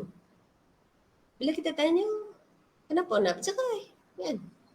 Adakah suami tak bagi nafkah? Tak. Adakah isteri ni buat tak jalankan tugas? Tak. Semua buat part masing-masing. Tapi pasal nak cerai, rasa tak sefahaman. Bila rasa tak sefahaman ni kita check balik. Kenapa jadi macam tu? Rupanya dia banyak sangkaan. Dia ingat orang perempuan ni macam ni. Yang perempuan ingat lelaki ni macam ni. Akhirnya dengan sangkaan-sangkaan tadi, makan macam dengan anai-anai makan kayu. Nampak macam rumah tu kukuh sampai masa roboh. Sebab tu jangan biar anai-anai ni ada dalam keluarga kita. Sangkaan-sangkaan. Maka sebab tu, dalam bab berkomunikasi, kena belajar cara komunikasi pasangan kita bagaimana. Kita kena tengok dia. Sebab pun tuan-puan, kita tak boleh ubah dah suami kita, isteri kita. Memang lagu tu lah. Wanita yang sebegitu, dia dibesarkan dengan background yang macam tu, tuan-puan. Memang tak boleh ubah dah. Ustazah, saya nak jadi orang baik, tapi Allah bagi saya pasangan yang tak baik, Ustazah. Tuan-puan, kita tak boleh ubah orang dah. Siapa yang boleh kita ubah? We ourselves. Cara fikir kita, kenapa laki aku jadi lagu ni? Kenapa isteri aku jadi lagu ni? Cara fikir kita, tuan-puan. Sebab dalam Quran pun Allah sebut, innaka la tahdi man ahbabta walakinna Allah yahdi man yasha. Allah sebut dekat siapa? Kekasih dia Nabi Muhammad. Wahai Muhammad, kau tak boleh ubah siapa-siapa yang kau nak. Kau tak boleh bagi hidayah pada siapa-siapa yang kau nak. Di satu ketika Nabi SAW minta dengan Allah supaya diberikan hidayah kepada bapa saudara yang dikasihi. Abu Talib satu orang yang bila Nabi susah dia bagi segala-galanya untuk Nabi. Orang buat embargo ekonomi, dia bantu Nabi dengan sebesar-besar bantuan. Nabi susah dia senangkan tuan-tuan. Waktu sulit ataupun senang sentiasa ada dengan Nabi, tapi sampai hujung hidup dia tak mahu ucap 2 kalimah syahadah. Maka ayat ini turun mengajarkan kepada Nabi dan juga kepada kita tuan-tuan. Dalam bab hidayah, Nabi tak boleh bagi hidayah pada siapa-siapa yang Nabi nak, walaupun Nabi itu kekasih Allah. Nabi ni bukan orang yang biasa-biasa tuan-puan. Nabi baru pandang ke langit satu ketika. Ingat lagi tak peristiwa pengalihan kiblat daripada Masjidil Aqsa pergi ke pergi ke Kaabah. Nabi angkat muka tengok langit, tak sebut pun dekat Allah. Turun ayat supaya dialihkan kiblat daripada Masjidil Aqsa. Kerana apa? Detikan dalam hati Nabi je. Rasakan seronoknya kalau kiblat orang Islam ni dialih ke sana tuan-puan. Tapi kerana cinta yang luar biasa ni, orang panggil keabadian cinta. Tu macam lagu apa Zain tu? Anwar Zain. Bukan keabadian cinta kita ni. Dah, hak ni dia baru sikit je tuan-tuan puan tengok ayat muka, tahu dah nak apa, bagi terus. Tapi dalam bab hidayah, Allah sedang mengajarkan kita. Kita cintalah macam mana pada pasangan kita tuan puan. Kalau Allah tak bagi hidayah, tak ada. Kasihlah macam mana pada anak kita, suruhlah macam mana tuan puan. Kalau Allah tak bagi hidayah, tidak ada hidayah. Walakin Allah yahdi man yasha', tapi Allah boleh bagi hidayah pada siapa-siapa yang Allah suka. Sebab tu hari ni kita duduk di sekeliling kita tuan-puan, hubungan sesama manusia, kita tengok kawan kita ni nampak macam orang jahat, nampak macam orang tak baik. Jangan pandang sebelah mata kita hari ni kita rasa kita orang baik, belum tentu. Wa tu'izzu man tasya' wa tudhillu man tasya' wa tudhillu man tasya', Quran kata. Allah boleh muliakan siapa-siapa, Allah boleh hinakan siapa-siapa boleh tuan-puan. Jangan sampai kita hari ni orang tengok kita kerja bagus tuan-puan, hidup bagus, tapi bila mati tersingkap aib semasa dan juga sesudah kematian kita. Sebab saya sentiasa percaya Quran sebut tuan-tuan yang orang yang baik ini, ya, kadang-kadang dia tak dapat kebaikan pada pandangan mata manusia. Hidup dia tak masyhur pun. Kerja dia hanya jadi seorang pensyarah, pergi mengajar student, balik write assignment student, buat periksa, cek kertas periksa, balik rumah dengan keluarga. Habis. Tak masyhur tuan-tuan puan. Tapi Nabi SAW bagi peringatan kepada kita. Ada orang-orang yang tak masyhur di dunia, tapi bila dia meninggal, Allah ganti dengan apa tuan-puan, dia masyhur di langit sana. Dia mati saja, malaikat dah beratur, berebut-rebut nak iring roh dia bawa masuk ke syurga Allah Subhanahu wa taala. Ini roh dambaan syurga. Laki-laki baik, perempuan baik, tak ada diskriminasi, boleh belaka. Sebab tu yang nak menentukan kita ini menjadi dambaan syurga ataupun tidak, maka kita nak sebut konklusinya begini tuan-puan. Ulama sebut berkali-kali, hidup ini bukan tentang bagaimana ia bermula, tetapi tentang bagaimana ia diakhirkan. Hari ini, kalau kita nak mati dalam keadaan baik-baik, maka inilah saki baki umur yang ada. Sebab disebut, ya, umat Nabi Muhammad ni, umurnya hanya mabaina sittin wa sab'in, di antara 60 ke 70. Lebih ekstra, bonus, subsidi. Maka umur kita 60, 70. Maka hari ni tuan-tuan puan, cuba kira kita kalkulat masing-masing umur masing-masing berapa. Tak jauh dah kan? 10 tahun, 20 tahun paling-paling. Saya ingat umur kita 30 tahun, 20 tahun, 10 tahun. Ini banyak majoriti dalam kalangan kita nak sampai umur 60 ni. Tu pun kalau dah sampai. Maka bagaimana kita mengakhirkan usia 30, 20, 10 tahun ni tuan-puan? Inilah yang akan menjadi jawapan percaturan bagaimana penghujung hidup kita nanti akan ditentukan. Walaupun kita bermula daripada orang yang biasa-biasa, dulu semayang kita lebih kurang tuan-puan dengan Allah. Hari ni kita start. Boleh jadi hari inilah yang akan menjadi permulaan kita untuk dapat pengakhiran yang baik. Kenapa saya sebut macam tu tuan-puan? Saya suka nak cerita dengan tuan-puan, ya, pengalaman saya. Saya bila ada tauliah di Selangor dengan Kuala Lumpur, maka saya mandikan jenazah. Saya dapat kebenaran untuk mandikan jenazah di sekitar Kuala Lumpur, wilayah Persekutuan dengan wilayah Putrajaya. Sangatlah banyak jenazah yang kita jumpa. Ada jenazah yang kita kata subhanallah, ya, berakhir dengan baik. Ada jenazah yang berakhir dengan tidak baik. Semua kita tengok. Ada jenazah yang darah tak berhenti keluar daripada hidung. Dulu kita duk baca dalam mastika je tuan-puan. Ni kan. Dimomokkan dengan mastika. Kan. Pakai rasuah. Keluar ular daripada kubur. Dulu kita duk baca kecil-kecil dulu kan. Tapi bila dah besar ni, subhanallah. Kita pergi uruskan sendiri tuan-puan. Ada yang darah tak berhenti keluar daripada hidung. Darah tak berhenti keluar daripada telinga. Ada jenazah yang sangat dimuliakan Allah Subhanahu Wa Taala, harum bau. Walaupun kita tak ada lah duk letak benda lain selain daripada kapur barus dengan apa tu, apa kita panggil apa, daun bidara. Tak ada. Subhanallah. Dan ada jenazah yang kita bukan nak takutkan tak tuan-puan. Ada orang, ustaz-ustaz ni tak ada kerja lain nak menakutkan kan. Ni tak, nak cerita pengalaman. Ada satu jenazah yang kita uruskan terbakar. Jiru saja air, relai daging dari tulang temulang tuan-puan. Subhanallah, kita tengok tu, ya Allah, nanti bila kita mati tuan-puan, dia jadi buat kita terfikir, agak-agak aku besok kita pergi mana? Hak tulang bercerai dengan daging ke? Hak darah keluar daripada telinga ke?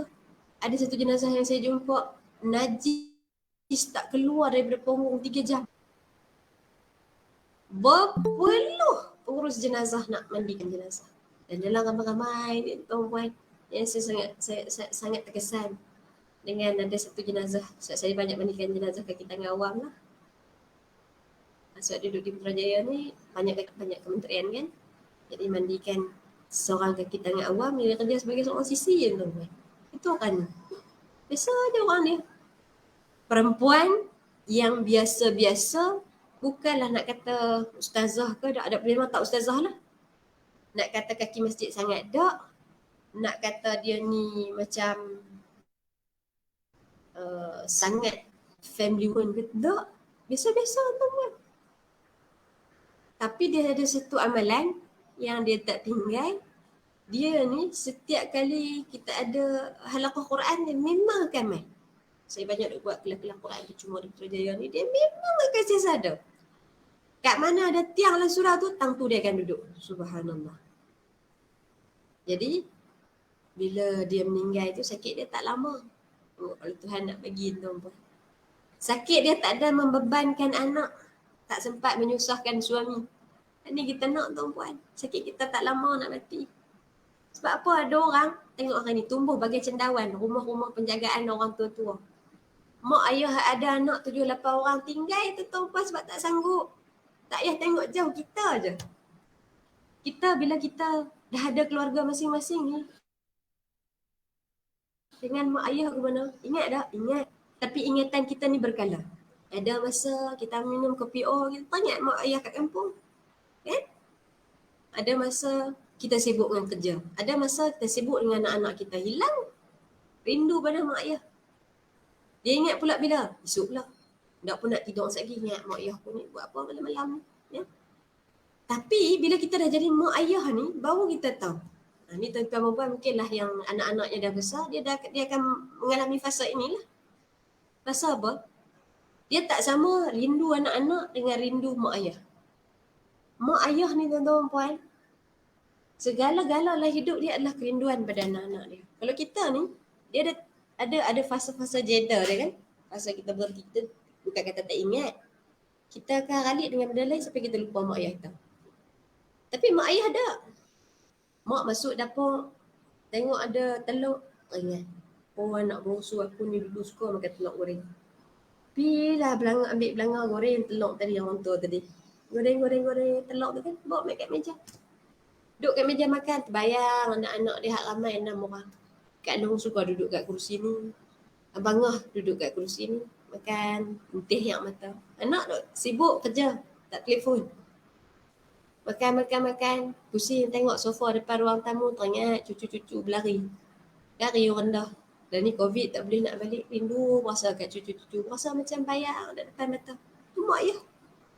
Segala-gala dalam rumah dia tu adalah kerinduan pada anak-anak. Beza kan kita dengan mak ayah kita entah kan? Sebab tu ni kita sebut ni. anak yang kita lahirkan hari ni kita rasa seronok ada anak ni tuan-puan, tidak ada jaminan bila kita tua nanti kita sakit dia nak jaga kita tuan-puan. Bila kita mati dia nak uruskan jenazah kita belum tentu tuan-puan. Kira tengoklah kita ada anak berapa orang, 7 orang, 5 orang, 4 orang. Tak ada satu pun yang menjamin bila kita mati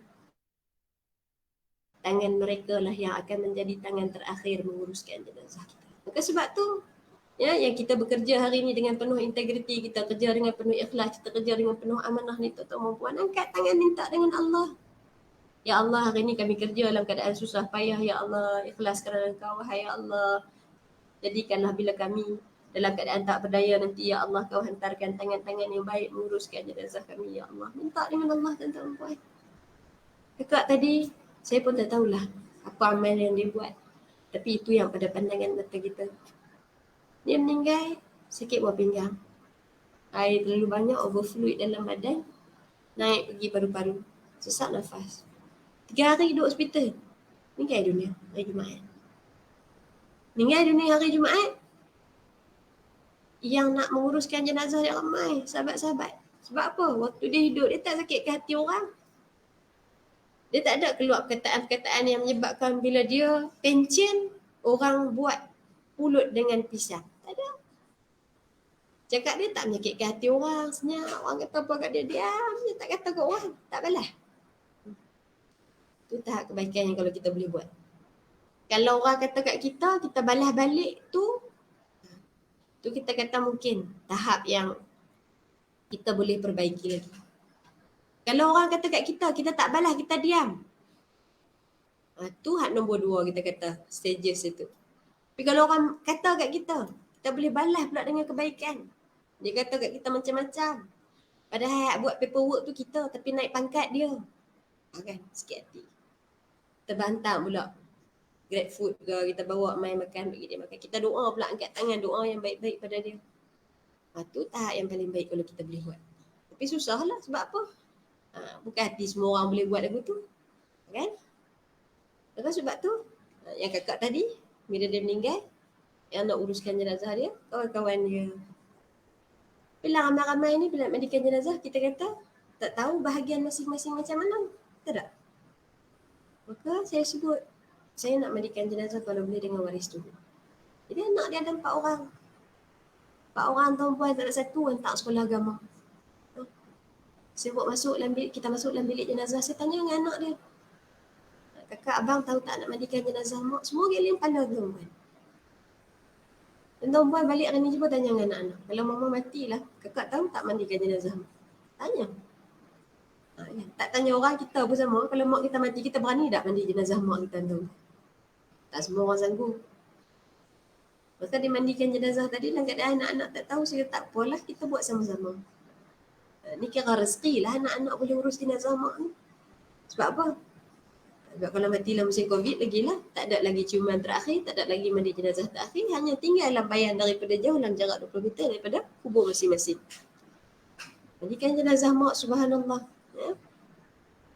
Anak yang kita besarkan tadi, yang kita tak tahu, akan menjadi tangan terakhir uruskan jenazah kita tuan-puan. Dan mandikan jenazah mak dengan penuh kasih sayang, digosok-gosok celahan jari jemari mak. Abang yang sulung sebut pada kakak yang ada sebelah kiri. Kakak lepas ni tak ada dah tangan mak nak uruskan kerja-kerja dalam rumah kita. Kakak kena bantu abang buat apa yang tangan mak pernah buat untuk kita tolong abah kita. Tuan-tuan puan. Mak mati tinggal abah. Anak-anak pula tolong sambung kerja mak. Subhanallah. Kita tak tahu percaturan Allah kan. Ada ayah ditinggalkannya. Tinggal dekat rumah orang tua-tua. Boleh jadi. Bayangkan hari ni kita berada di pejabat dengan pangkat. Sampai masa kita pencen tuan-puan, orang tak peduli dah kat kita. Hak tinggal siapa? Anak-anak. Sebab tu, ya, kalau kita sebut hari ni kita kejar dengan kerja kita tuan-puan. Kita mati 24 jam, pejabat kita akan gantikan kita dengan pegawai yang baru. Dalam keluarga, kita mati seorang mama, mati seorang baba, mati seorang ayah pada pandangan anak. Sebab tu kalau hari ni kita sibuk dengan overtime kita tuan-puan, ingat, adakah overtime ini yang akan tolong kita bila kita mati nanti? Okay, sebab tu kena balance kan.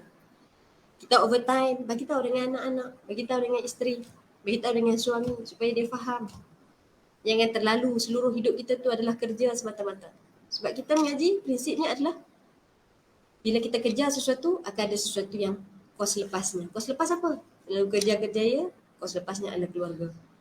Terlalu fokus pada keluarga, kos lepasnya adalah kerjaya. Maka balance kan? Ya? Supaya bila kita mati nanti, ni tukang sambung kerja kita siapa? Anak-anak nak tolong jaga pasangan, nak kita sayang, nak kita cinta, tidur sebelah mata kita nanti malam ni. So belum tentu lagi buka mata, masing-masing ada di sebelah pasangan masing-masing. Sebab genggaman tangan kita ni hari ni boleh terlerai bila-bila masa.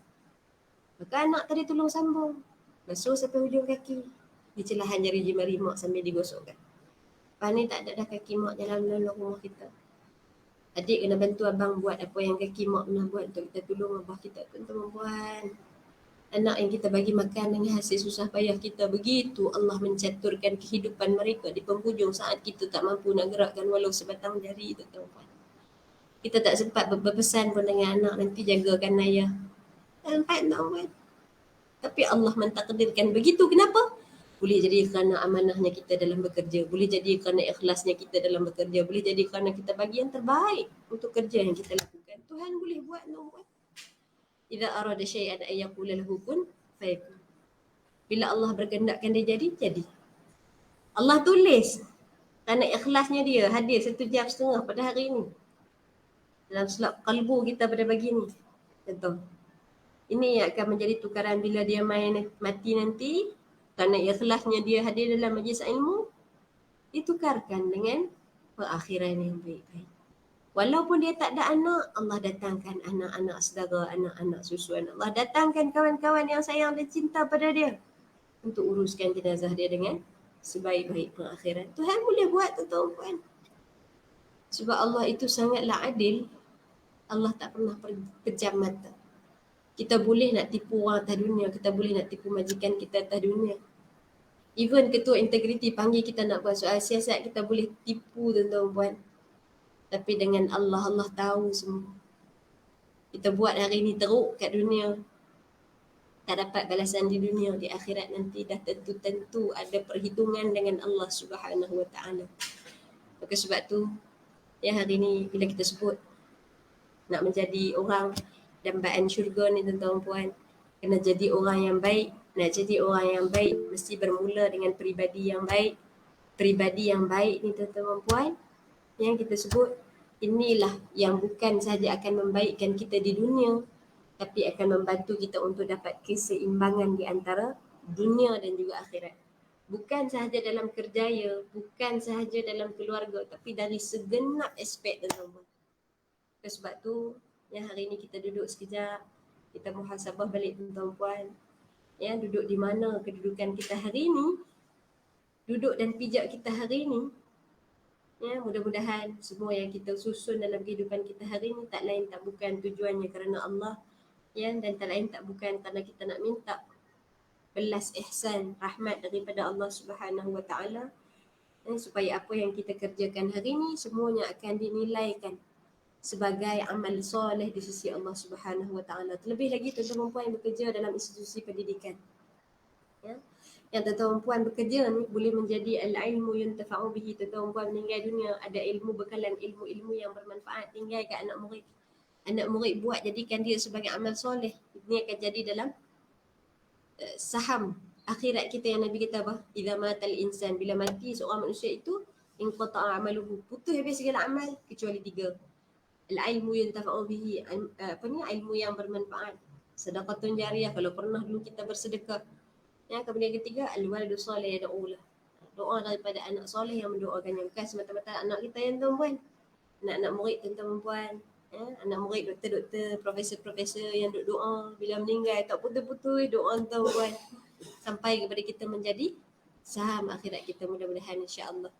Ya, mudah-mudahan kita dapat adjust balik tuan puan, keseimbangan kejayaan kita, keluarga kita. Yang paling penting sekali dunia dan juga akhirat kita melalui kita balik kepada agama tuan puan. Hari ni kita duduk sekejap, kita muhasabah diri kita. Ya, kita cuba buat perubahan minda. Yang paling penting sekali tekun dan dedikasi, kerana kata Nabi SAW bila ditanya ayyul a'mal ahabbu ilallah, amal mana yang Allah paling suka, Nabi kata apa? Amal yang walaupun sedikit tetapi dia istiqamah, dia konsisten buat. Jadi mudah-mudahan ya ini semua jadi satu apa ni kita sebut apa, ruang dan peluang untuk kita tegur diri kita sendiri. Bukan ustazah tegur tuan-tuan puan dah, bukan doktor tegur tuan-tuan puan dah. Diri sendirilah yang lebih layak untuk menegur diri masing-masing, insya-Allah. Apapun kita doakan, mudah-mudahan pertemuan kita pada hari ini tuan-puan, Allah sedang jentik hati kita. Allah sedang sentuh hati kita untuk kita jadi orang yang terbaik dunia sampailah ke akhirat, insya-Allah. Jadi saya rasa cukup sekedar tu. Saya mohon maaf kalau ada salah silap. Lepas ni insya-Allah kita ada soal jawab, ruangan soal jawab. Tapi soal jawab ni saya ingat tuan-tuan soal, Dr. Husna jawab nanti insya-Allah. Jadi saya rasa cukup sekadar tu. Wallahu taala alam. Aku quli hadza wa astaghfirullahal azim li wa lakum. Saya serahkan kembali kepada Dr. Husna kita. Wallahu alam. Jazakillahu khairan katsiran pada Ustazah Nazira Abu Bakar di atas perkongsian dalam satu jam 30 minit tadi ya. Kita ada dapat banyak mutiara-mutiara peringatan ya, dan juga kata-kata serta mengtabahkan. Doktor sekejap doktor sebab tengah nak ada masalah sikit kat Facebook Live. Sekejap ya, nanti kalau kita setengah solve the issue, nanti kalau minta doktor sambung ya. Sebab dia punya skrin tu dah lari. Sorry doktor. Sekejap doktor ya. Skrin lari. Skrin di Facebook Live dia lari. Sekejap ya doktor ya.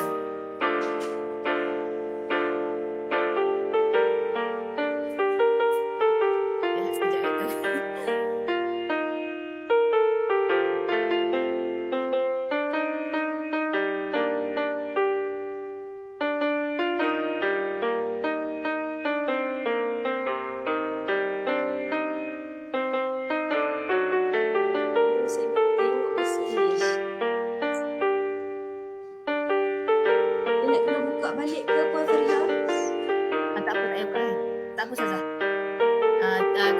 Kami tengah nak adjust screen dulu. Sekejap ya.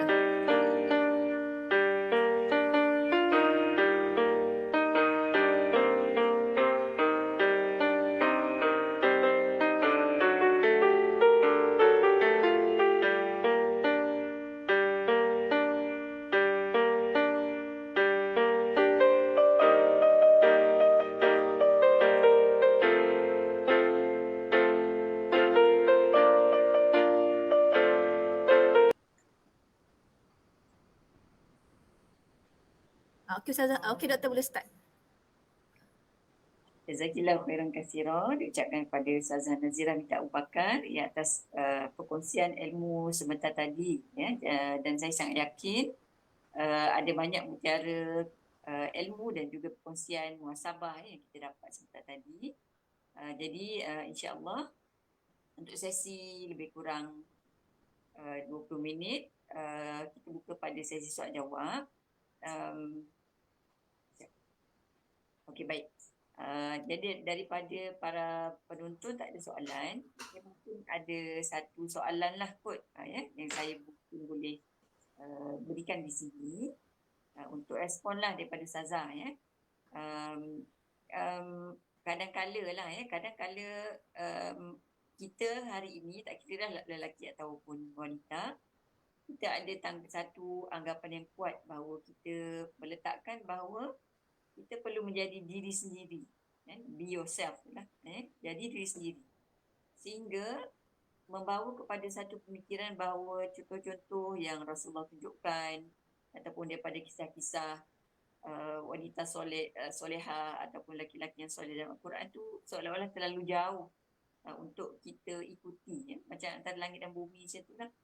Jadi bagaimana agaknya kita nak membetulkan tanggapan ataupun tidak mendekatkan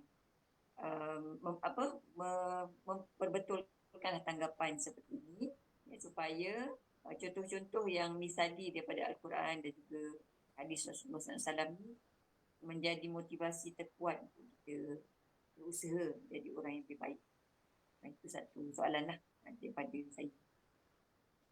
Okey, baik. Allahumma salli ala Muhammad wa ala ali Sayyidina Muhammad. Patutnya tuan-tuan kan, kita kena buat rancangan dia jadi moderator bertanya, moderator juga menjawab kan. sebab soalan doktor ni Masya Allah luar biasa. So ni saya rasa macam nak Viva pun ada ni. Masya Allah. Okey. Saya ingat soalan doktor tadi mudah untuk kita faham. Ya, kadang-kadang tuan-tuan puan, kita datang rasa macam itulah banyak rasa yang datang dalam benak fikiran kita hari ni. Ada orang dia rasa macam contoh yang ada dalam Quran tu jauh dengan kita. Sebab apa? Quran dengan kita tu pun sendiri dah jauh dah daripada zaman Nabi SAW sampai zaman kita. Ya, sebab tu tuan-tuan puan, kita sebut hari ni yang orang tua-tua sebut nak 1000 daya, tak nak 1000 dalih. Kalau kita nak tu macam mana pun saya dapat. Dulu kan waktu bercinta dengan pasangan, dengan suami kita hari ni, dengan isteri kita, kita kata nak kahwin dengan dia, nak buat juga sampailah hari ni dah jadi suami pun banyak lagi nak dikomplainkan lah hidup kita ni. Maka sebab tu bila kita sebut ya soal nak menjadikan sesuatu ni sebagai motivasi, sebagai panduan pada diri kita, pada saya dia sebenarnya ini secara peribadilah pandangan saya doktor. Ya, betul kita kena jadi diri sendiri, tapi jadi diri sendiri kita ni kita nak jadikan rujukan apa sebagai panduan. Maka sebab tu be yourself ya silakan. Sebab kadang-kadang orang perempuan ni minta maaf lah saya sebut. Ya, kadang-kadang kita rasa kita sebagai superwoman. Semua benda kita boleh buat. Di pejabat kita jadi seorang pekerja, jadi seorang lecturer, jadi seorang administrator. Balik ke rumah kita rasa kita jadi seorang isteri, kita jadi seorang mak, kita nak buat semua benda. Maka ini yang kalau kita kendalikan kes-kes kaunseling ni doktor, kadang-kadang dia buat benda ni terlalu banyak akhirnya menjadi bebanan. Maka sebab tu kita sebut yang orang perempuan ni kita tak boleh menafikan hak, bukan orang perempuan sajalah, orang lelaki pun sama. Kita tak boleh nafikan hak diri kita sendiri. Hak apa? Sebab tu Islam berikan hak-hak kepada diri masing-masing. Ya, sama juga dalam menguruskan kerjaya dan juga keluarga. Kadang-kadang kita rasa kita nak buat semua tapi kita tahu kita tak mampu. Maka be yourself, buat apa yang kita mampu. Kan kita rasa rumah selerak sangat, ambil masa cari me time, selesaikan dulu sampai kita tenang, baru kita selesaikan urusan-urusan rumah tangga kita. Sebab apa? Kita yang tahu tekanan kita tu di mana.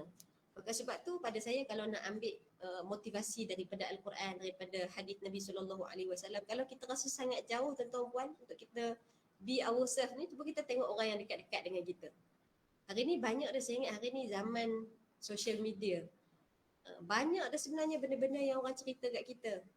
Tapi ada juga orang yang Quran kata wahum fi ghamratin sahun. Dia tak mau peduli pun. Dia tak mau ambil belajar pun daripada orang. Dia nak hidup nasi-nasi je. Hidup, ni dunia aku, ikut suka aku lah kan. Kalau kita nak ambil pilihan situ tuan-tuan puan, maka kita kata balik kepada ayat Quran yang Allah sebut apa?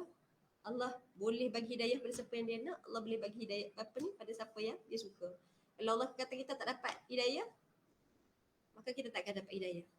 Maka sebab tu pada saya kalau kita nak ambil contoh daripada Quran, pada sunnah ni, yang bukan sekadar wanita-wanita yang disebut dalam Quran tadi, dalam sunnah Nabi SAW pun ada banyak sebenarnya.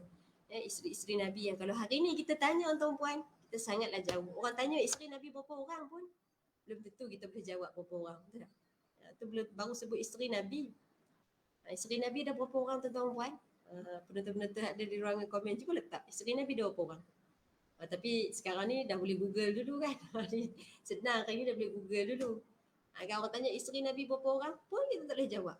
Itu macam mana kita nak belajar daripada peribadi. Contoh kadang-kadang ada orang kata tu isteri Nabi. Tak tuan-tuan puan, Quran ada bagi contoh perempuan-perempuan yang tidak menjadi isteri kepada seorang Nabi pun. Imran, isteri dia nama Hannah binti Faqud. Cerita tentang mereka. Disebutkan bagaimana perempuan ini yang duduk di sisi seorang lelaki yang namanya Imran dalam surah yang namanya surah Ali Imran. Tuan-tuan kalau rajin pergi balik tengok daripada ayat 33 sampai 38. Macam mana Allah Ta'ala ajar kita peribadi seorang muslimah yang dia tidak menjadi isteri kepada seorang Nabi pun. Ataupun yang habis jauh sangat kita sebut, tak tahulah saya ni jenis suka tengok orang lama-lama doktor. mak ayah kita. Mak kita suri rumah je. Kan? Tapi kalau dalam bab menyantuni ayah, biasanya ni kita bukanlah. Padahal mak tak mengaji tinggi macam kita pun. Tapi dalam urusan dengan ayah, mak ni dia lebih berseni, orang tua-tua kan. Pada saya, ni kadang-kadang kalau terlanjur banyak ilmu pun, ni jadinya beza kita dengan orang dulu-dulu. Orang dulu-dulu dia banyak amal tapi tak banyak ilmu. Kita hari ni banyak ilmu tapi sikitnya amal kita hari ni. Maka sebab tu, ya, pada saya nak menjadikan siapa-siapa motivasilah hidup kita ni, ada orang pilih orang barat, ada orang pilih lecturer dia, ada orang pilih kakak dia, ada orang pilih pemimpin politik dia. Jadi macam-macam pada orang. Cuma pada saya, kitalah yang menentukan. Kita nak yang macam mana. Kalau kita rasa itulah pribadi yang terbaik, yang kita rasa the best untuk dijadikan contoh dalam hidup kita, is you yourself yang buat decision. Kalau akhir sekali kita kata dia tidak menepati syariat, maka kita bimbang-bimbang, hak kita duk buat hari ni sia-sia tuan-tuan puan. Ada orang yang amal dia sia-sia. Ada Quran kata, dia semayang tapi semayang itu sia-sia. Dia puasa tapi puasa itu hanya dapat lapar dan dahaga. Maka kita bimbang-bimbang, hak paling bimbang sekali tuan-puan, hari ni kita kerja dengan penuh susah payah di UPSI. Tapi rupanya sia-sia kerja yang susah payah kita lakukan. Maka sebab tu, ya, kita ucap terima kasih banyak-banyak pada unit integriti buat program-program macam ni tuan-puan. Yang kalau nak dikira lah, kan, buat ke tak buat program ni, mungkin orang akan rasa sama je. Kan, Cik Mizan gaji tak naik sekupang pun contoh kan, kerana buat program macam ni. Tak tuan-puan, tapi sebab apa dibuat program sebegini? Sebab kita nak suburkan budaya, ajak diri kita untuk kembali pada Quran, pada sunnah. Ya, bagaimana Quran ajar kita untuk seimbang dunia akhirat. Supaya apa? Kita tak jadi pemburu dunia sahaja. Mudah-mudahan yang kita dapat ni tuan-puan, banyak lagi kita nak belajar. Ya, pada saya, dunia di UPSI ni, dia tak sama macam universiti lain. Ya, makin banyak kita kata budaya-budaya ilmu yang kita kata hari ni buat kita hari ni kerana ilmu, insya-Allah. Ya. Jadi isteri ke, jadi suami ke, jadi pekerja ke, kalau ada ilmu, insya-Allah. Hatta kalau saya boleh sebut doktor, sangatlah berbeza cara orang yang berilmu bercerai dengan orang yang tak berilmu bercerai. Orang yang berilmu ni bila bercerai, baik-baik, alhamdulillah, anak pun tak kita kata tak terasa kesan yang sangat besar bila berlaku perceraian. Sebab kadang-kadang ada orang yang datang ujian perceraian dalam rumah tangga, kita tak tahu kan. Masing-masing di hadapannya macam mana. Macam tuan-tuan perempuan hari ni lah, walaupun sibuk kan. Lepas ni nak pergi makan pula nasi Arab. Contoh dengarnya unit integriti nak belajar nasi Arab, contoh kan. Orang nak tengok kita seronok tuan-puan, tapi di belakang masalah kita ni hanya kita dengan Allah Ta'ala je yang tahu. Maka datang ujian apa pun, saya nak sebut akhir dengan ayat ini doktor. Allah sebut dalam Al-Quran, dalam surah At-Taghabun, ma asaba min musibatin illa biiznillah wa may yu'min billahi yahdi qalbah. Hidup kita ni tuan-puan semua Allah catur dah. Kita jadi ketua unit integriti ke, kita jadi pensyarah ke, kita jadi tukang sapu ke, tuan-puan semua Tuhan tulis dah. Kemudian sambil-sambil kita duk jadi apa yang Allah Ta'ala takdirkan dalam hidup kita ni, akan datang berselang nikmat musibah, nikmat musibah, nikmat musibah. Kemudian Allah kata, semua hak jadilah hidup kita ni, semuanya musibah tu telah Allah takdirkan. Wa may yu'min billah, siapa yang beriman dengan Allah. Macam mana nak beriman dengan Allah? Dengan cara kita hadir ke majlis-majlis ilmu tuan-puan, sabar, redha, apa jua yang Allah bagilah hidup kita ni, walaupun kita tak suka sangat dengan bos kita, walaupun kita tak suka sangat dengan pasangan kita, kita tak suka panggil anak kita, kita sabar, kita redha tuan-puan. Allah sebut jelas, yahdi qalbah, Allah akan pimpin hati dia. Pimpin hati dengan cara macam mana? Datanglah keserabutan yang macam mana pun, hati dia tenang, hati dia lapang. Orang tengok dia alhamdulillah sibuk tapi masih ada kesempatan solat di awal waktu, masih ada kesempatan untuk baca Quran hari-hari. Daripada kita ni, kita sebut kita ni mungkin tak sesibuk dia, tapi ya Allah, masa nak baca Quran pun tak ada. Sebab tu doalah banyak-banyak ya. Dibuat inisiatif sebegini, mudah-mudahan inilah ruang untuk Allah pimpin hati kita tuan-puan, untuk Allah berikan kebaikan pada kita walaupun kita hanya seorang pekerja yang biasa-biasa saja. Wallahu'alam. Terima kasih Ustazah. Ada satu soalan daripada soalannya, yakni Ustazah yang dirahmati Allah, tuntutan kerja sekarang menuntut kita bekerja lebih waktu, tak kira masa dan bukan tak buat OT. Apa apa komen Ustazah kalau kita abaikan kerja ini sehingga mengganggu sistem kerja secara keseluruhan dengan tujuan kerana mengutamakan keluarga? Baik. Soalan ni patut kita bagi ketua unit integriti kita jawab betul kan? Sebab dah jawab kerja overtime, tak overtime ni. Okey, baik. Pada saya, Bismillahirrahmanirrahim. Allahumma salli ala Muhammad wa ala ali sayyidina Muhammad. Tuan-puan, pada saya dia sebenarnya definisi mengutamakan kerja, mengutamakan keluarga ni atas kita sebenarnya. Ada orang rasa kerja lebih masa itu adalah dia mengutamakan kerja berbanding keluarga. Pada saya tak juga, depends. Ada orang dia jenis kerja yang dia bagi sepenuh hati dia untuk kerja. Maka dia selesaikan kerja dia tu dengan yang terbaik mungkin, kemudian barulah dia balik kepada keluarga dengan dia gunakan masa yang berkualiti untuk keluarga dia. Sebab pada saya ini semua berbalik kepada definisi masing-masing. Ada orang kata tak bagus untuk duduk habiskan banyak masa dengan keluarga. Ada orang kata sebab satgi kerjaya kita akan jadi tergabai.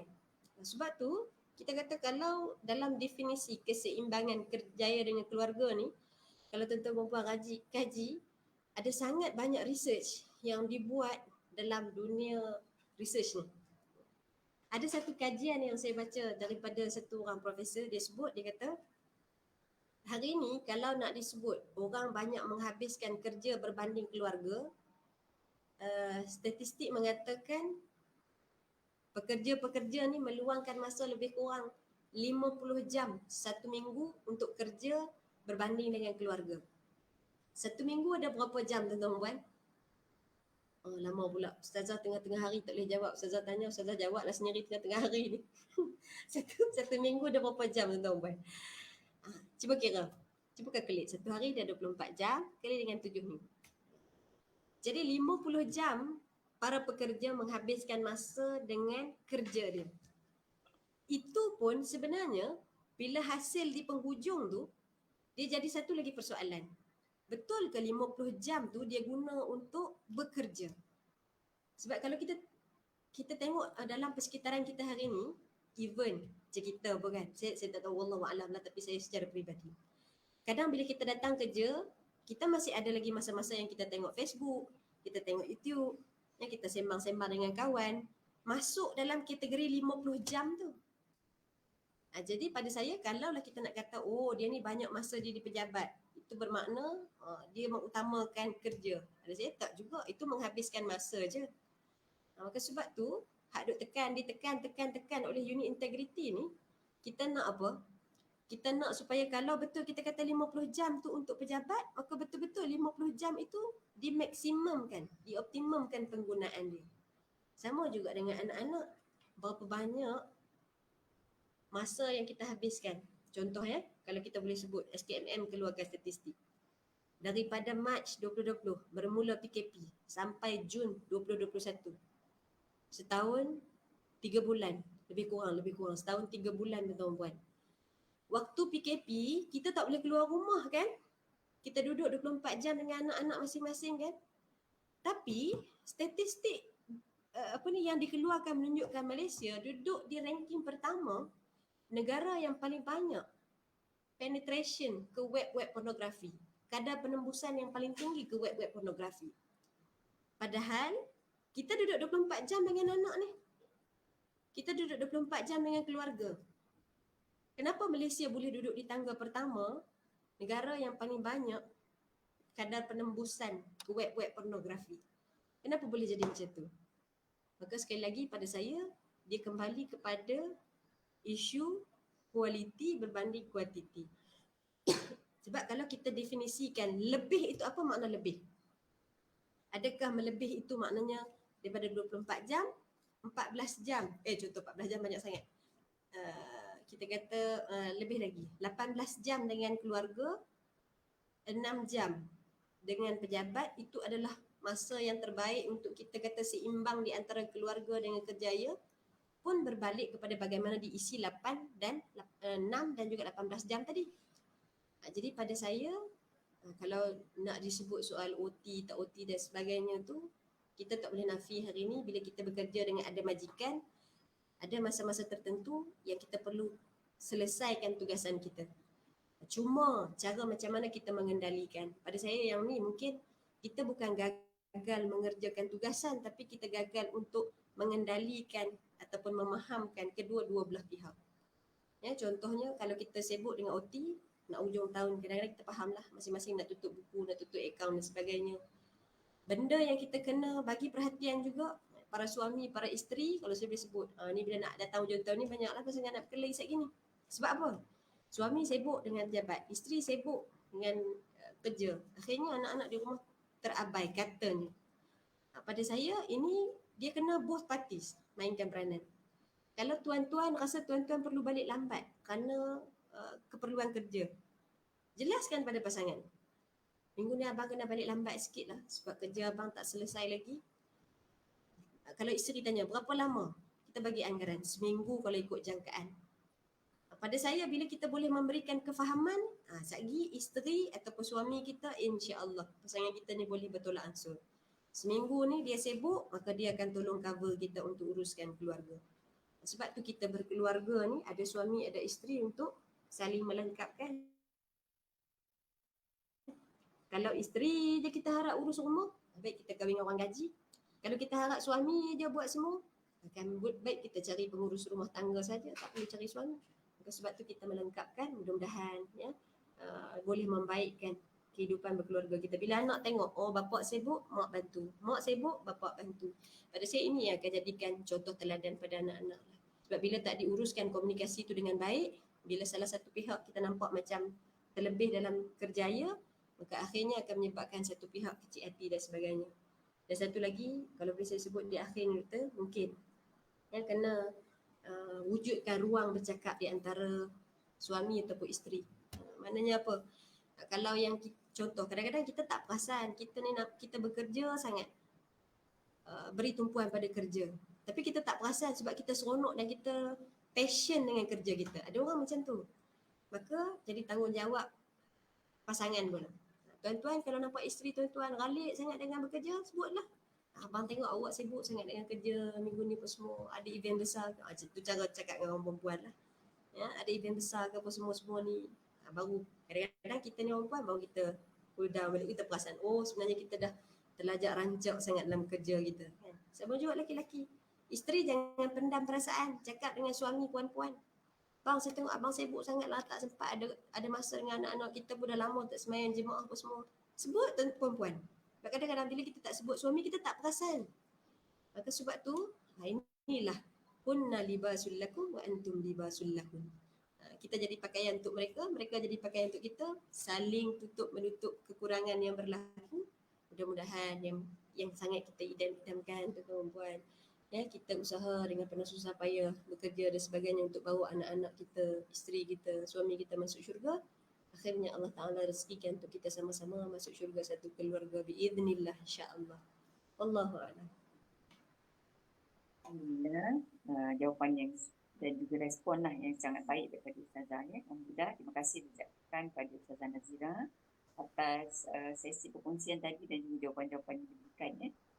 Jadi mungkin sebagai kesimpulannya, kita semua sangat maklum lah ya, sebagaimana tajuk program kita pada pagi ini, wanita dan bahan syurga antara kerjaya dan keluarga ya.